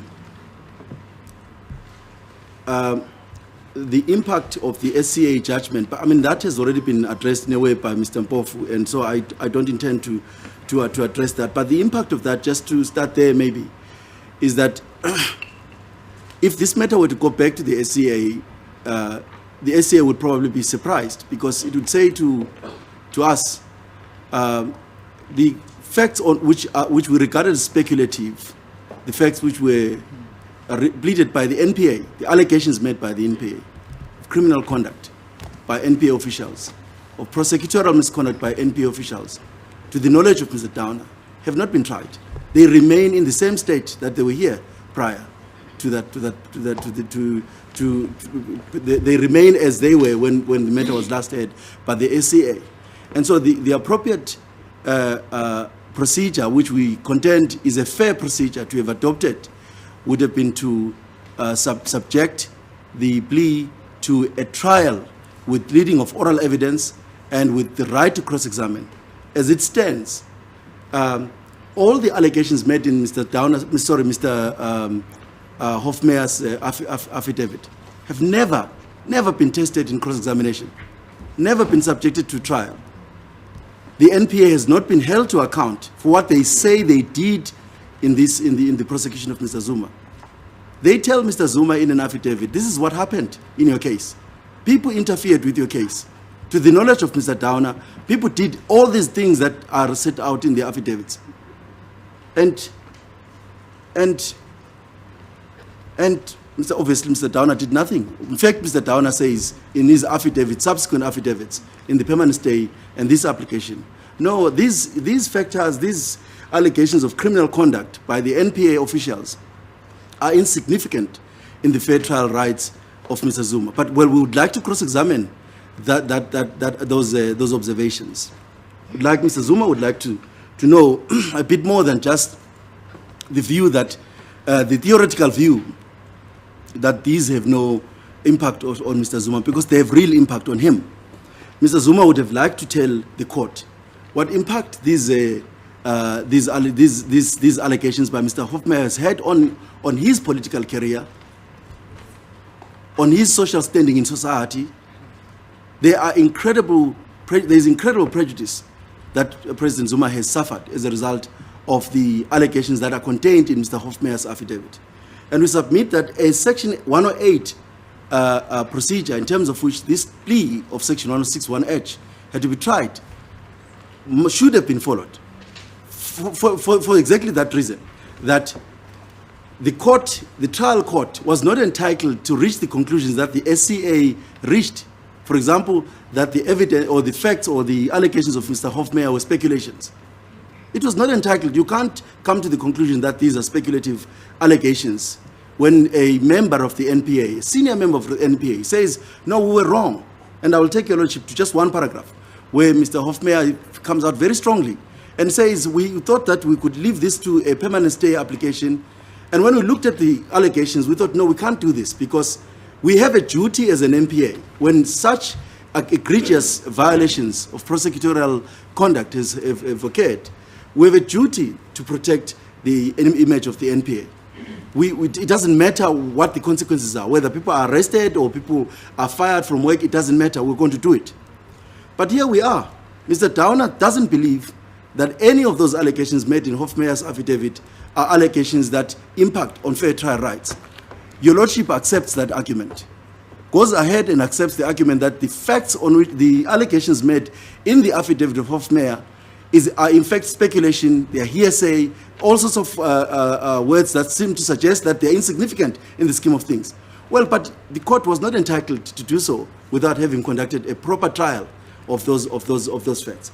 By doing exactly what the SCA did, the court essentially moved away from what the SCA had, in fact, directed that it be done, which was to ensure that these allegations, which were raised by Mr. Hofmeyr as a basis for termination of prosecution, be tried in a court of law. They are not going to go away because the NPA does not want to deal with them. Those allegations are egregious in how they characterize the conduct of the NPA itself. And my lord, in your judgment with respect, there's not a single reference that I could find where your lordship went and looked at went and quoted from the affidavit of Mr. Hofmeyr to show what kind of misconduct, what kind of criminal activities were involved in the prosecution of Mr. Zuma by the NPA. And that has to be important because it is trite. A complaint of this nature that that there's been criminal misconduct in the prosecution of an individual ought to concern the courts. It ought to horrify the courts that the prosecution is defined in the terms that Mr. Hofmeyr has defined the prosecution of Mr. Zuma. It should not just be wished away. Mr. Zuma should not have to suffer the indignity of a cooked-up prosecution. And I say cooked up because this is what the NPA itself says. There was manipulation of the prosecution for political reasons. But it is in the detail of that the court simply ignored. And had the court decided that they would subject this to trial, the NPA at the very least would have had to account for what is contained in their own affidavit that is pertinent to whether or not fair trial rights have been affected in this particular case. There is a dispute within the NPA itself in the first place. There is a group in the NPA which is led by Mr. Hofmeyr and supported by the others who believe that their unfair trial rights have been affected. There is another group that is led by Mr. Downer who believe that unfair trial rights do not arise. Mr. Zuma can perfectly have a fair trial in circumstances where Mr. Hofmeyr himself says in paragraph, and perhaps I should read in paragraph 240 of his affidavit, in page 240 of the record, and paragraph 275. He says, I argued that the prosecution should be discontinued. This is a senior member of the NPA, very senior to Mr. Downer. Says, I argued that the prosecution should be discontinued. I had investigated Zuma's allegations. In my view, they proved that McCarthy and Nguga had actively abused the NPA to discredit Mr. Zuma. Their motive for doing so was political. They believed that it was acceptable to use the NPA to assist Mbeki in his factional battle against Mr. Zuma. I felt that it was important to expose what they had done. I felt it was important for the NPA to send a clear message that the political interference in the work of the NPA would not be tolerated and would be exposed. Now, these are the people with this constitutional responsibility to ensure or to safeguard the integrity of a prosecution. This is what it tells the court. It says it was a grave intrusion into the workings of the NPA with the effect that Mr. Zuma's fair trial rights were affected. Mr. Downer doesn't believe they are affected. But we can't resolve that issue on papers, simply because the Supreme Court of Appeal found that Mr. Downer was right, that the determination of prosecution was incorrectly done. The facts on which it was alleged that the prosecution of Mr. Zuma would result in unfairness by the NPA itself must be a matter for trial. 108 should have been utilized because that's the fairest way of getting to the bottom of the matter. If an accused person complains that an unlawful act has occurred or criminal act has occurred in their prosecution, it is the duty of the court to first decide that question. Decide firstly the question whether or not there has been criminal conduct in the prosecution of an accused person who has made complaints of that nature. And you do that by conducting a criminal trial. And that trial would involve members of the NPA who are cited, who are referred to in this affidavit of the NPA. the very institution that seeks to prosecute Mr. Zuma, says we did wrong, but Mr. Downer thinks differently. And it is Mr. Downer's view that finally passes, that finally wins. But it cannot win the day without first resolving the fundamental questions of whether or not the conduct alleged by Mr. Hofmeyr in his affidavit is correct. Because if these allegations are correct, my lord, essentially what happened here was that this is a manufactured criminal trial. It was manufactured for political reasons, and you have to find out in a trial conducted with oral evidence being led whether or not the rot, where the rot goes to. Where does the political interference go to? Does it go into finding allegations that are flimsy to put up simply to discredit politically? Where has the rot gone? I mean, in fact, you don't have to go far, my lord. The affidavit of Mr. Hofmeyr says it all. And you can read paragraph 276, which also says, he told us that listening to the recordings had made him angry. He informed us that he could not go on with the case and that he had decided to drop the charges. In other words, to discontinue the prosecution. This is a senior member of the NPA saying, you know what, I looked at this thing. It's like yourself, my lord. If, for example, there were to be an interference with your work, you'd be very angry with that. And you'd say, no, but I can't tolerate anybody interfering in my work. You'd have to stop it. If it's criminal interference, you'd have to report it to the police and have the police investigate it. And whatever investigation is done, the person who interferes with your work must pay the price. And this is what we're asking. Before you subject Mr. Zuma to the trial that Mr. Downer wants, ask the question, does the NPA or has the NPA made allegations? And these are not people with no knowledge. These are people with resources and knowledge. These are experts in criminal law. These are the they run the very machinery of prosecution. They tell the court something was wrong in the way we conducted this issue. Or Mr. Downer says, no, it is not. It will not impact on the fair trial. And the court then endorses a position where these allegations of impropriety, involving the NPA, will not be dealt with. At what point is the NPA held responsible for violating its own code of conduct, its own statutory responsibilities insofar as it must conduct a trial, a prosecution independently, fairly, within the law?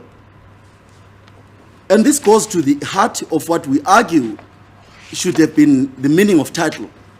Because there is no title to prosecute under these circumstances. And this is where, my lord, I must take your lordship to the title itself. The title itself is actually in the documents. And again, the court did not refer at all to the title that is set out on page, it's page 1008 of the record. And you'll see, my lord, there that Mr. Downer put his authorization from the NPA, and it says that authority to institute and conduct criminal proceedings. I, Moipone Nuku, Director of the Public Prosecution for the area of jurisdiction of the High Court in South Africa, KwaZulu-Natal Division, duly designated by the National Prosecutor in terms of Section 25, hereby authorize William John Downer to exercise on behalf of the Republic the powers mentioned in Section 20, 1A, B, and C of Act 32 in all courts within the Republic, and the case is cited there. That's the first thing. If you flip the page, you'll see there that there's also Elaine Zungu's authority, which gives Mr. Downer the authority of the authority to prosecute. But there is an addendum to that authority, and Roman numeral 3 of that addendum says the authorization is of no force and effect until the holder takes the oath affirmation provided in Section 32(2) of Act 32 of 1998. Of course, we don't have the Mr. Downer's oath of office in the documents, but we take it probably is there. We don't quibble with the fact that it's there. But if you go to the oath of office itself, and you'll see, if you flip on the next page, which is 1612, and that's the oath of office which Mr. Downer would have taken, which is taken under Mr. Kelvin Llewellyn Singh. It says, and this would be, the full names of Downer would be William John Downer, do hereby swear that I will, in my capacity as prosecutor, uphold and protect the Constitution and the fundamental rights entrenched therein, and enforce the law of the Republic without fear, favor, or prejudice, and as the circumstances of any particular case may require, in accordance with the Constitution. So the requirements of, I'm almost done. No, it's fine. My Lord, I did say 30 minutes, and I am done. I can see you're looking at No, the no. watch, but I don't know whether that's an impatience to show me that I must do, but No, I'm making a very important point. I was just checking. What is the page number that you're No, referring to now? it's page 1612. 16, I'm making 12. an important point. Yes. And when I make an important point, and then you look at the I mean, it tells me that I'm not. Am I done? Mr. Masuku, I was purely looking at how the day is unfolding. I'm not putting pressure Okay. on you on that respect. No, Please, my I Lord, when think you you're... look at the watch, it's putting pressure on me. Yes, I did look at my watch to see what time it was left. Yes, but I'm conscious of that, and my leader here is looking at the Mr. time. and Masuku, to make sure that I leave. let's move on. We're wasting time Yes, now, okay, please. okay. But anyway, the point I'm making, my Lord, is this: if you look at the authorization itself, it mentions the very principles on which we said he doesn't have title. The principles on which we said expand the meaning of title to include loss of title on the basis that he can never prosecute in terms of the law.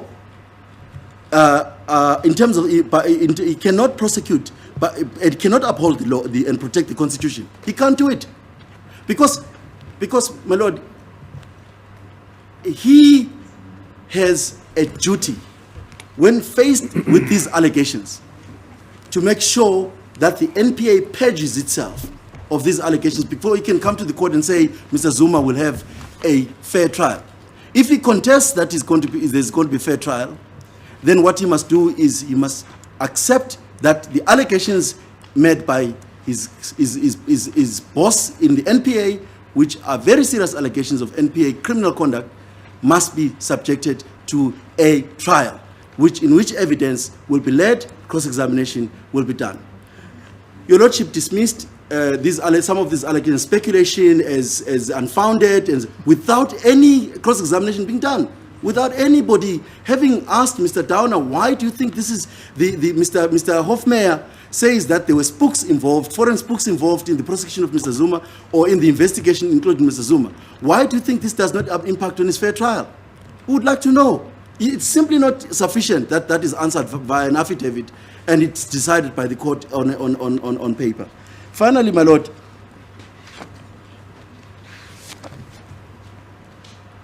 on page 165,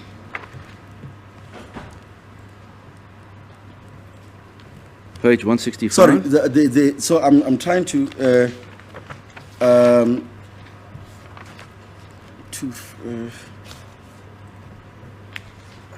okay, no, I took the wrong one. On page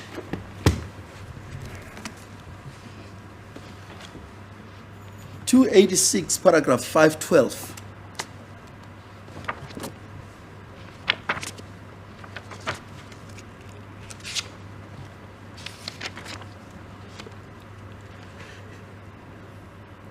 There were allegations that the NPA was trying to, in fact, when the DA reviewed this particular termination of prosecution decision, it alleged that the NPA was trying to hide some things. And the response of the NPA is that we're not trying to hide anything. As pointed out above, Mshe and his deputies were so alarmed by evidence of political interference in the affairs of the NPA that they recommended that a judicial inquiry be established to investigate the matters further. Of course, that was not done. And then on page 165 of the same affidavit, on paragraph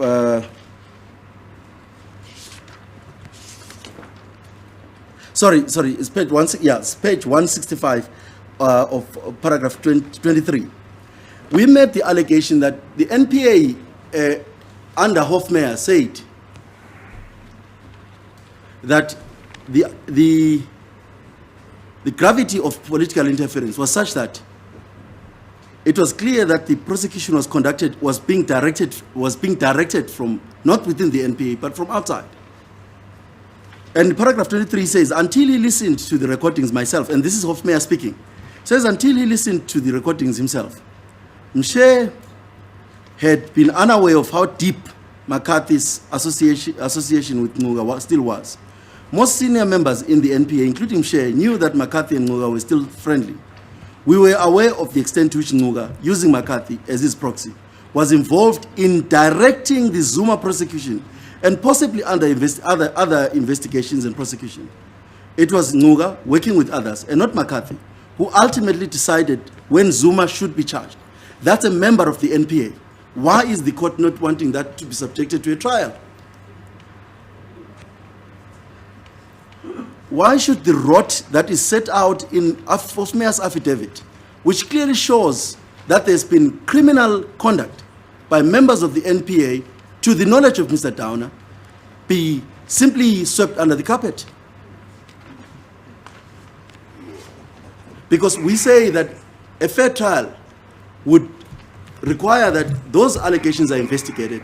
And Your Lordship, after oral evidence has been laid and has been tested and everything has been tested, you can come to the conclusion that, that's speculation. That's irrelevant. That is, but before that, with respect, my Lord, that is not fair that Your Lordship decided to decide this matter on the basis of affidavits. And it's completely incorrect that Mr. Zuma never raised the issue of wanting oral evidence being laid. I do recall that I raised it both in Your Lordship chambers and here in the open court, that this plea had to be, we would be asking at some point that it be tried orally or it be tried through leading of evidence. In fact, it was also raised in our reply, but it was raised in our reply because what then happened is that the NPA completely denied every allegation on which we sought to persuade Your Lordship to extend the meaning of title to mean that lawful title. In other words, the authority of the NPA to conduct a lawful prosecution. When you've been a witness of such grievous allegations of criminal conduct involving a prosecution, can't be suggested that you still carry you should still carry, my learned friend, Mr. Trenkov argued previously, that there should be a reward given to Mr. Downer because of his exceptional work. He is a witness to criminal activity within the NPA. But that has not been tried. And we ask Your Lordship that another court may direct in very specific terms that this court gives this plea the trial that it deserves, which will serve a number of reasons. It's in the interest of justice to do so. One of them is to ensure that the accountability of the NPA in ensuring that a clean prosecution has been done is achieved. The second one is to assure the public that the NPA's conduct is as serious to the courts as it is to everybody else. When allegations of criminal misconduct has been laid against the NPA members, to the knowledge of the prosecutor, those must be dealt with firmly before any criminal accused is put through a trial. A trial. Those are my submissions, my Lord. I apologize if I exceeded the time. No, can we check? My Lord. Can we check now? No. You are. I think I exceeded maybe by 2 minutes. Mr. Masuku, that's on a light note, and you made it with a minute to spare, I think. No, thank you, my Lord. Are those your submissions? For your accommodation. Yes, thank you, Mr. Masuku. Mr. Braden, Thank you, my Lord. May I too remove my mask for? Yes, as long as you're comfortable with it. I don't know that I can really grant the authority, but there it is. I'll take my chances. It's hard to speak through the mask. Thank you. Especially after My Lord, we shall address the 4 applications brought by the first accused in the order in which they are dealt with in his heads of argument. and shall attempt to confine our oral argument to the main points on behalf of the state. The first issue then is the alleged irregular procedure in the application for leave to appeal. As the court knows, Mr. Zuma contends that the court committed an irregularity when it directed that the state deliver an answering affidavit and he deliver a replying affidavit in his application for leave to appeal. And his point was that no statute or rule of court makes provision for such affidavits. Now, we've heard this court's elucidation this morning of its directive regarding the filing of answering and replying affidavits. At the time, we misunderstood it. We thought it applied to both the application under Section 3161 for leave to appeal and the application under Section 365. Sorry, just give me a moment, sorry.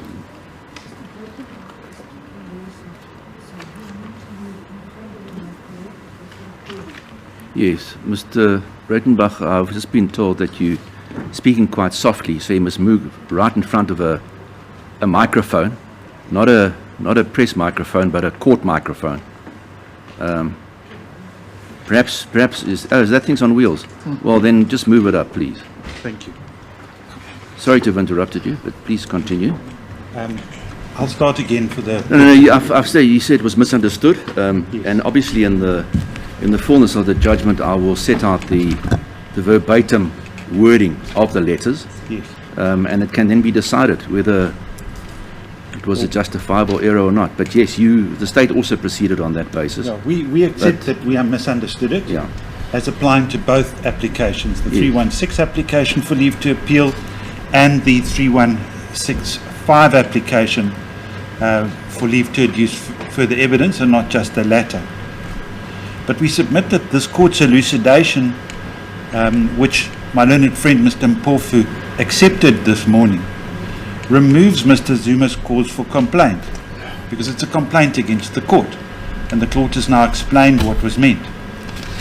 From a practical point of view, what it means for Mr. Dana's affidavit, this is now his answering affidavit that was filed in December, is that it is admissible only insofar as it deals with the 3165 application for leave to adduce further evidence. In other words, paragraphs 48 to 63, which are at pages 64 to 69 of the record for purposes of today's proceedings.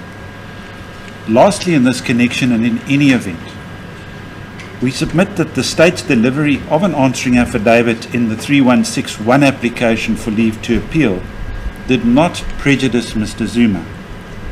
On the contrary, it facilitated the early identification and delineation of the issues in dispute.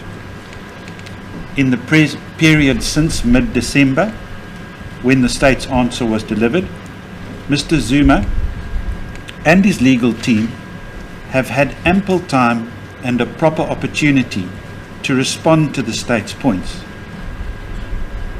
Lastly, those points have now been repeated in the state's heads of argument, against which no objection is taken by the other side.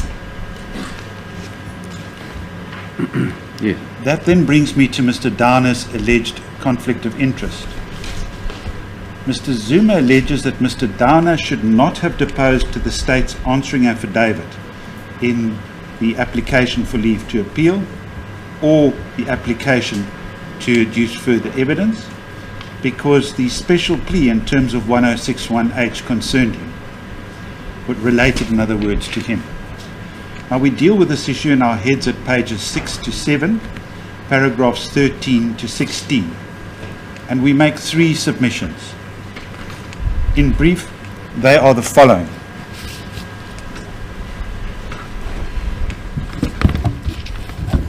Firstly, Mr. Dana is best placed to answer the allegations concerning him in these proceedings.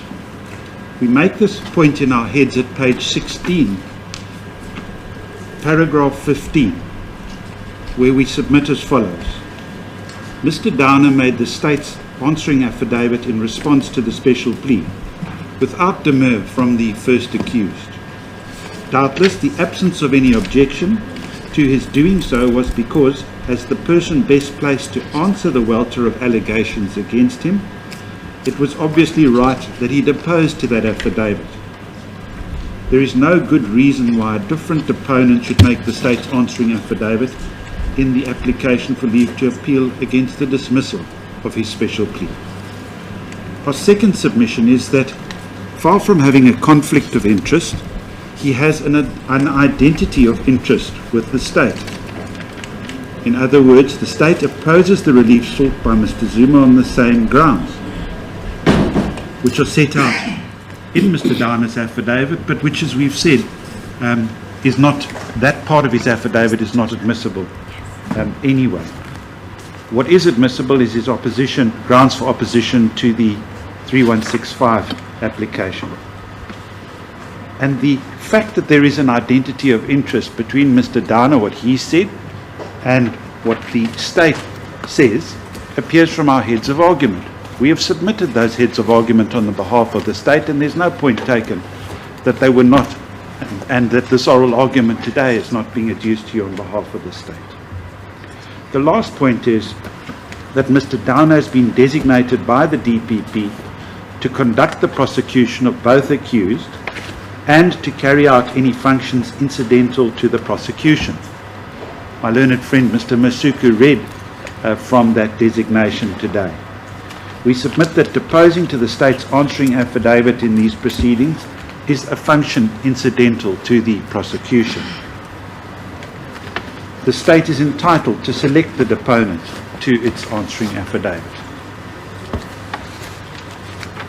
That then brings me to the first big point for decision in this matter, and it relates to our contention that Mr. Zuma has no right to seek leave to appeal to the SCA. We understand them to have abandoned the application insofar as it relates to the full bench, under Section 316(1)(a) of the Criminal Procedure Act, unless and until he has been convicted and sentenced by this court. Now, our argument here has four building blocks, and they are the following. The first relates to the wording of Section 316(1)(a), which deals with appeals from the High Court to the SCA. It provides in paragraph A that, and we quote, any accused convicted of an offence by a High Court may apply to that court for leave to appeal against such conviction or against any resultant sentence or order. Our second point is that although Mr. Zuma's special plea in terms of Section 1061H of that statute has been dismissed by this court, he has not been convicted of any offence by this court. On the contrary, in its judgment, the court concluded by directing that the trial of the accused on their pleas of not guilty to the criminal charges preferred against them by the state must now proceed. At the conclusion of that trial, Mr. Zuma will either be acquitted or convicted. The third point concerns the interrelationship between Chapter 31 of the Criminal Procedure Act, that's Sections 315 to 324, and Chapter 5 of the new-ish Superior Courts Act, that is Sections 15 to 20. Our contention is that Section 3161 and other related provisions, notably 315, in Chapter 31 of the Criminal Procedure Act, deal expressly both with the circumstances and with the manner in which an accused in a criminal trial in the High Court may appeal to the SCA.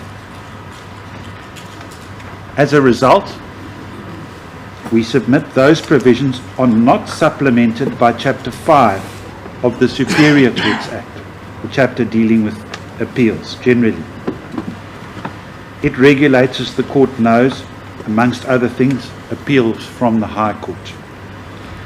On the contrary, we submit appeals by accused persons in criminal trials in the High Court to the SCA are expressly excluded from the ambit of Chapter 5 of the Superior Courts Act.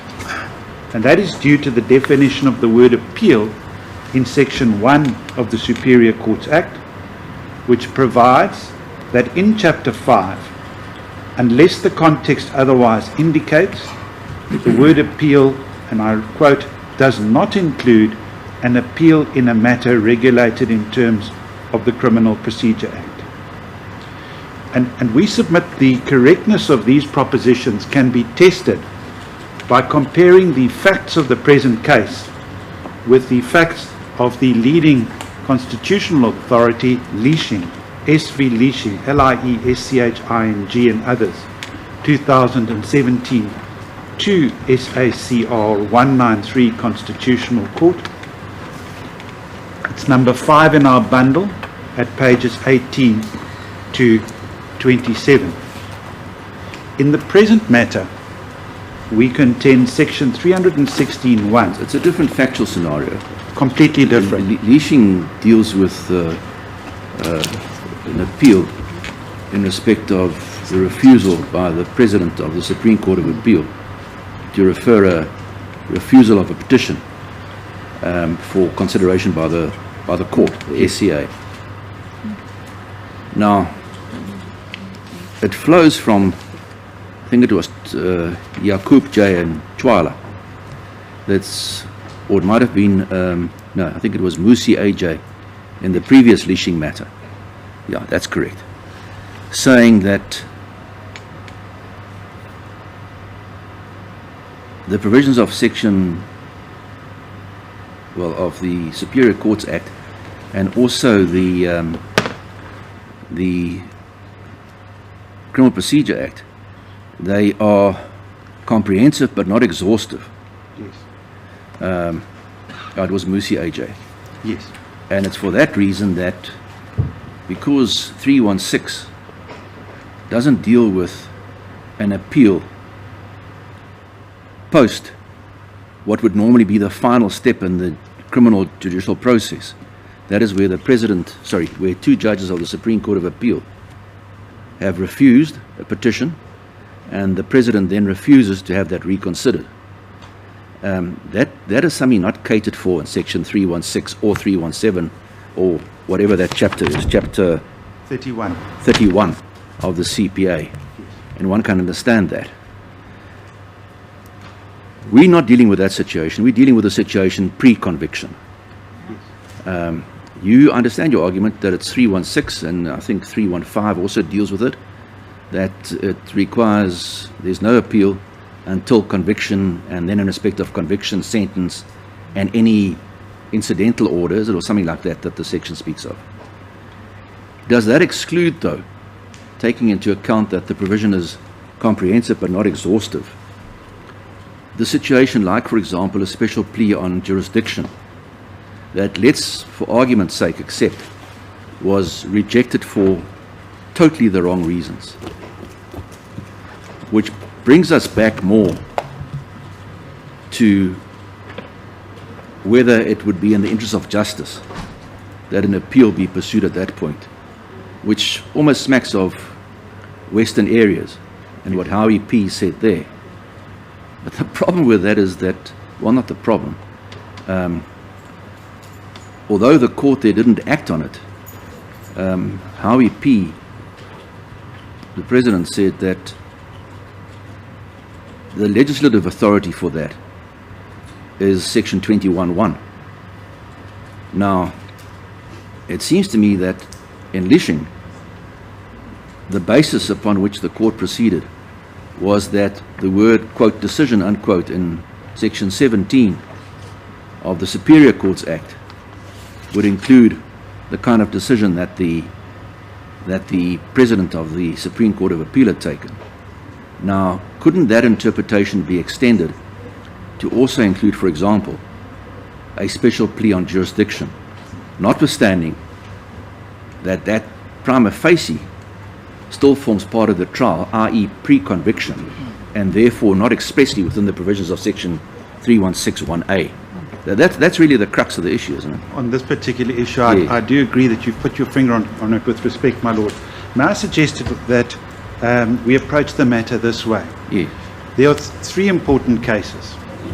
The first one is Western Areas, which was decided in, let me get the date precisely correct, on the 31st of 2007, March, somewhere around there. 31st of March 2005. 5.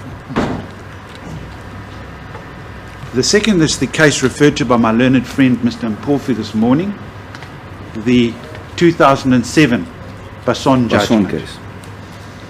And that case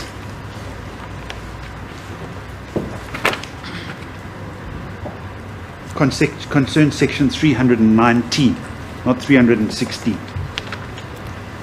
And the third is the Constitutional Court's judgment in Leashing, which is in 2017.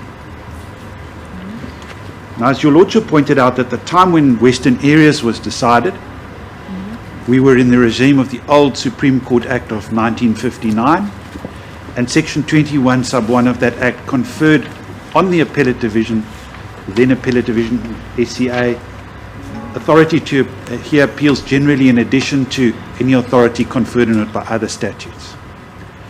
No such provision is to be found in the Superior Courts Act, and in fact the Superior Courts Act goes the other way by generally excluding from the ambit of Chapter 5 the appeals provision, appeals which are dealt with or regulated by the Criminal Procedure Act or any other criminal procedural law. So, what does one make of that? Well, we submit, my Lord, that the provision in the Criminal Procedure Act which caters for questions of law which arise at any stage in criminal proceedings is Section 309. Sorry, 319, 319. Yes. So if a dismissal of a special plea, or indeed the upholding of a special plea concerning a court's jurisdiction, turns on a question of law, that question can be reserved for the consideration of the SCA under Section 319. Equally, if the upholding or dismissal of a special plea under Section 1061H concerning title to prosecute turns on a question of law, that question may, in the discretion of the trial court, be reserved for the consideration of the Appellate Division. There is no need to try and shoehorn an intermediate appeal, such as the one which has been sought in this matter, into Section 316, if the question is one of law. And if I may go to the end of my submissions, I said I would deal with them in the order in which we deal with them in our heads of argument. Yeah. But as the court knows, we contend that, and have always contended, that Mr. Zuma's special plea under Section 1061H is acceptable on its face because the grounds raised in support of it do not relate to the word title properly construed in Section 1061H. Mr. Zuma's response to that, his counsel's response to that, is to contend that title should not be interpreted in the manner for which the state has contended. In essence, they contend, in the main, that Porritt's case was wrongly decided and that it bears a wider meaning. That's a question of law. We accept that. If one looks at our heads of argument, we don't contend that an application under 319 would be incompetent at this stage. In other words, there is no jurisdiction. Such an intermediate appeal is not viable. We accept that insofar as what is raised is a question of law, this court does have a discretion to refer it. But we will and I'll deal with this in more detail when I get there, we say three things about that application. The first is, it is clear from the authorities that such a referral will not be made where there are no reasonable prospects of success. And as I shall elaborate in a moment, there are no reasonable prospects of successfully persuading the SCA that Porritt was wrongly decided. The second is, it's a discretionary power which is conferred on this court. And obviously one of the factors that will be considered in the exercise of that discretion is the interests of justice. And I shall deal with the various reasons why we submit that an appeal at this juncture would not be in the interests of justice, and indeed would be contrary to the interests of justice. And the third is that Section 319 is there to allow a High Court to refer to the SCA for its consideration and decision a question of law which it has not already decided. It doesn't say so in terms, but that must be the purpose of the provision. In this instance, we are dealing with a question of law which the SCA has decided. In Porritt's case, the proper meaning of title. And so, Well, they say it should be reconsidered. I But understand. should I, is it this court's function to assess that? Or is it this court's function to look at it and say, according to our principles of stare decisis, court is bound, even if I might disagree with it? Yes. And if it's to be pursued further, then ask the SCA by way of a petition whether it wants to deviate from its previous decision. And that, my lord, is the last thing I wanted to say. Oh. That brings us back to the relationship between 319 and 316. The fact that the court refuses to refer a question to the SCA for consideration at this stage doesn't preclude the defence, if the accused is ultimately convicted, from raising the point as a ground of appeal. It will obviously have to seek leave to do so, just as in essence it seeks the court's leave for the referral of the question at this juncture. So that, my lord, is how we see these three strands of the law fitting together. It is a little complex because of the change in the general statute regulating high courts, the Supreme Court Act being repealed and the Superior Courts Act being put in its place. Yes, my earlier comment really referred to that whether Porritt is to be followed in the future, the appropriate entity to ask is the Supreme Court of Appeal by way of petition. Yes.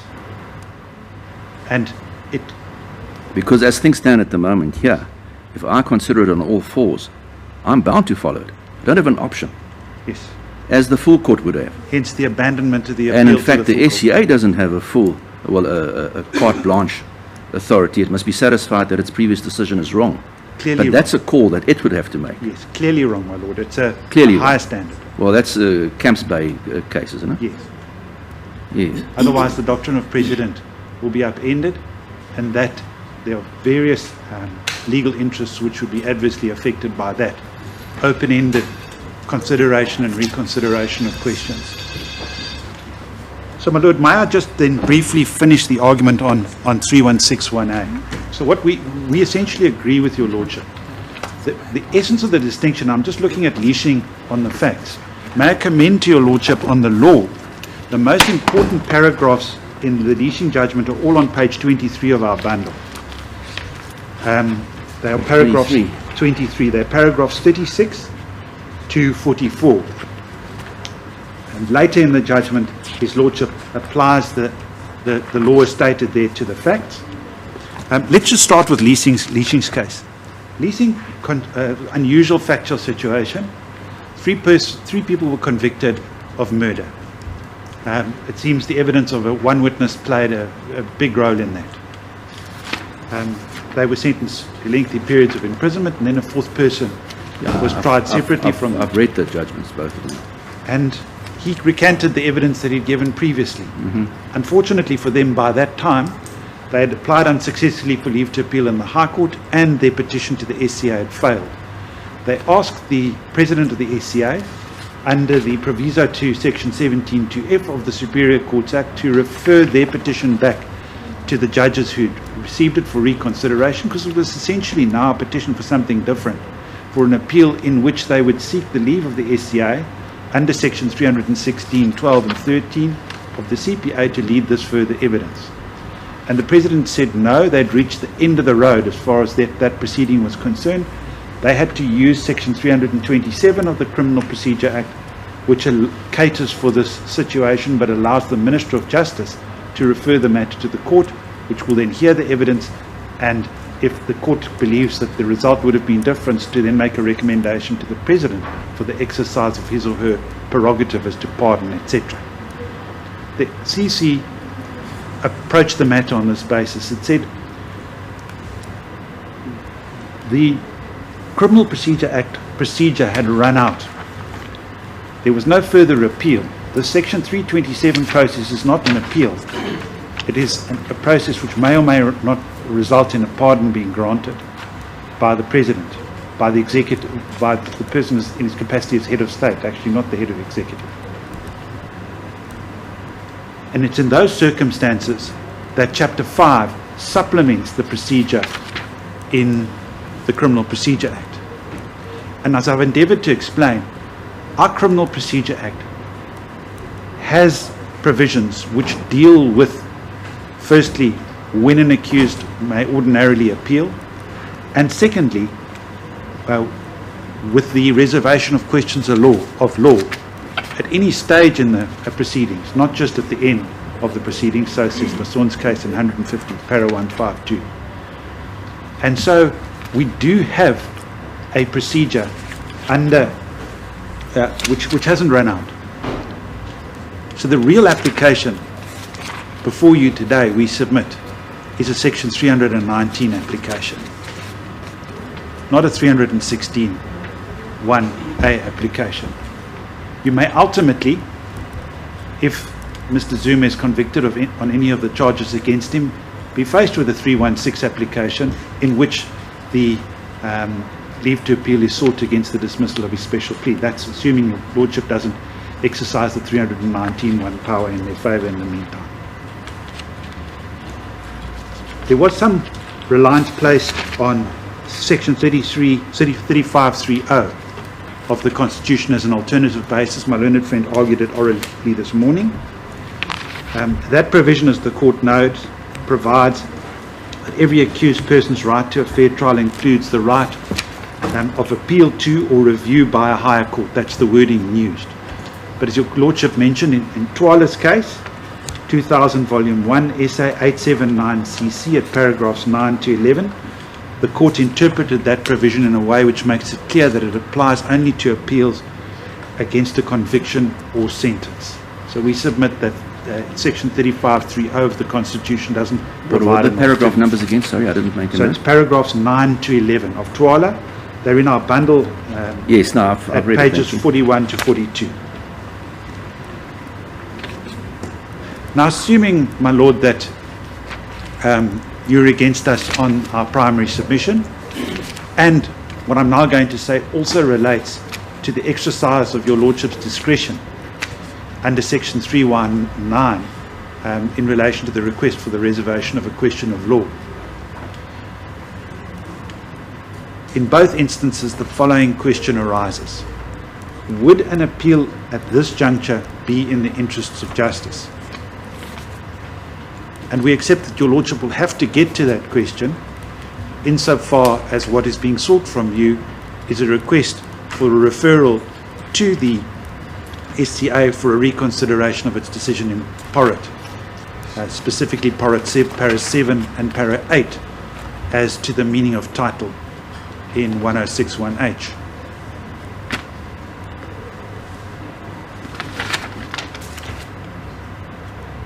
Here, the Western Areas case is, we submit the leading authority, and specifically paragraphs 34 and 35 That's authority for the proposition that a decision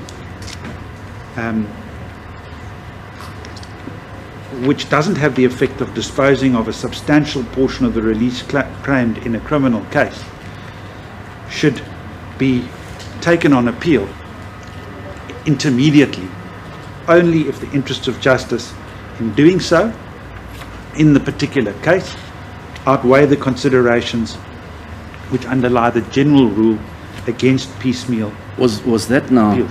I was not clear on what was being conveyed there. Does that now deal with an appeal that doesn't meet the test in Zwini?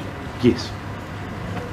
If one looks at those If it's, yes. yeah, if it doesn't meet the test in Zwini, then it's really interlocutory in nature, and normally wouldn't have been appealable. Yes. I But- hesitate to say this is interlocutory, Well, sorry, it's but it's not the midstream. Yes. Perhaps I should rather use that word than Yes. a phrase that is more appropriate in a civil context. Yes. So that is what Justice Howie was saying. He said that Zwini is not the law of the Medes and Persians. Even if one doesn't meet those requirements, there may be circumstances in which it's in the interests of justice to allow the losing party on this intermediate question to go on appeal. And my learned friend, Mr. Mpofu, has relied heavily on the part of that judgment which says where the result would be to put someone to the trouble, expense, stress, etc., restrictions on their liberty of a criminal trial, when ultimately it may turn out that there was no good reason for doing so. Now, if such a question arises, and it's not a question of law, but one of fact, does that mean there can't be an appeal, even if it would save an accused suffering the expense and the stress and the hardship and everything of going through a lengthy trial? May I answer the question this way? The only way in which, there are two ways in which that can be addressed. If it's an appeal to the SCA, this court would have to interpret and apply Leashing's case as meaning in the paragraph to which I referred you on page 23, the first of the one which talks about supplementation. Supplementation, in other words, by Chapter 5 of the Superior Courts Act of what's in the Criminal Code. Interpret that widely to cover any situation which is different from the way things are done or regulated by the Criminal Procedure Act, rather than, as happened on the facts of that case, to fill a gap. In other words, the road had been reached, the end of the road had been reached for Mr. Leashing as far as appeals were concerned, and the court said that's under the CPA. Yes, but there is this power inherent in the President of the SCA to refer the petition back for reconsideration. So that's where the supplementation Was to fill a comes gap, in. you say? So Now, your Lordship would have to interpret the Superior Courts Act as supplementing the Chapter 31 of the CPA by allowing appeals in media res, in the middle of the case. We've argued against that. We say that the CPA deals sufficiently with it by allowing questions of law to go forward in the meantime, but not questions of fact. Those must wait until the end of the trial. But the argument I'm now advancing in relation to leave to appeal, as opposed to the application for the reservation of a question of law, is in the Yes. alternative to the submissions that I've just made. I've understood your question of 319 obviously would apply only if there's a question of law involved. Yes. But you're saying, well, if leashing is interpreted that way, to fill a gap or to supplement the Chapter 31 situation, and what would govern? Well, then What would govern that interpretation? Would it be? Are we back to Western areas, whether the interests of justice require it? Is it discretionary? So it's not precluded, but whether it should be granted depends on my discretion in deciding, yes, it's appropriate because it is such a fundamental issue that could save a long trial, etc. Applying the approach in Western areas, and this is, if I was in your Lordship's shoes and inclined to go that way, this is how I would approach it. I would say that the principle that I abstract from leashing and from Western areas is that Chapter 5 of the Superior Courts Act supplements the appeal provisions in Chapter 31 of the CPA to allow an intermediate appeal, even on questions of fact or mixed law and fact, or it could have all three variants, where it is in the interests of justice that be done. That was essentially the bottom line of Justice Howie's judgment in interpreting and applying the very wide provisions of Section 21(1) of the old Supreme Court Act. He says what those wide provisions mean is that you can have intermediate appeals where the interest of justice, where it's in the interest of justice that happen.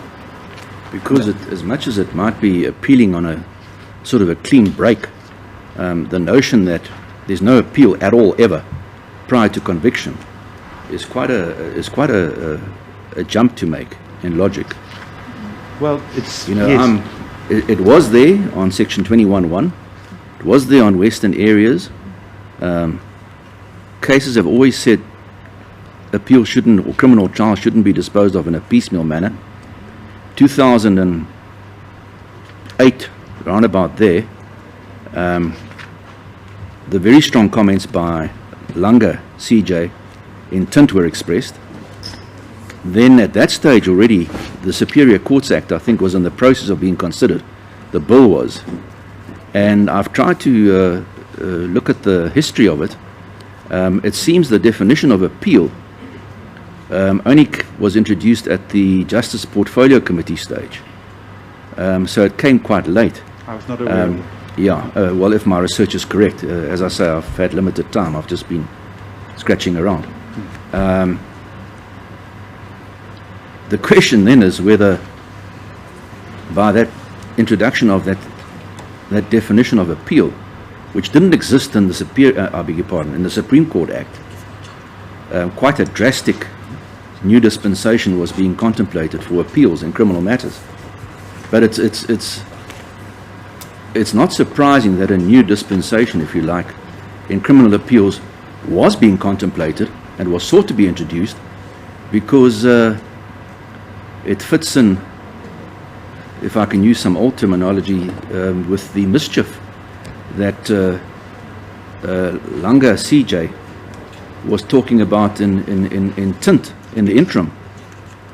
And that's not even going back to Rosalie and what Mairead J said and in those cases, because the principle has always been piecemeal appeals or piecemeal disposal of criminal matters should be avoided. Yes. So that principle remains.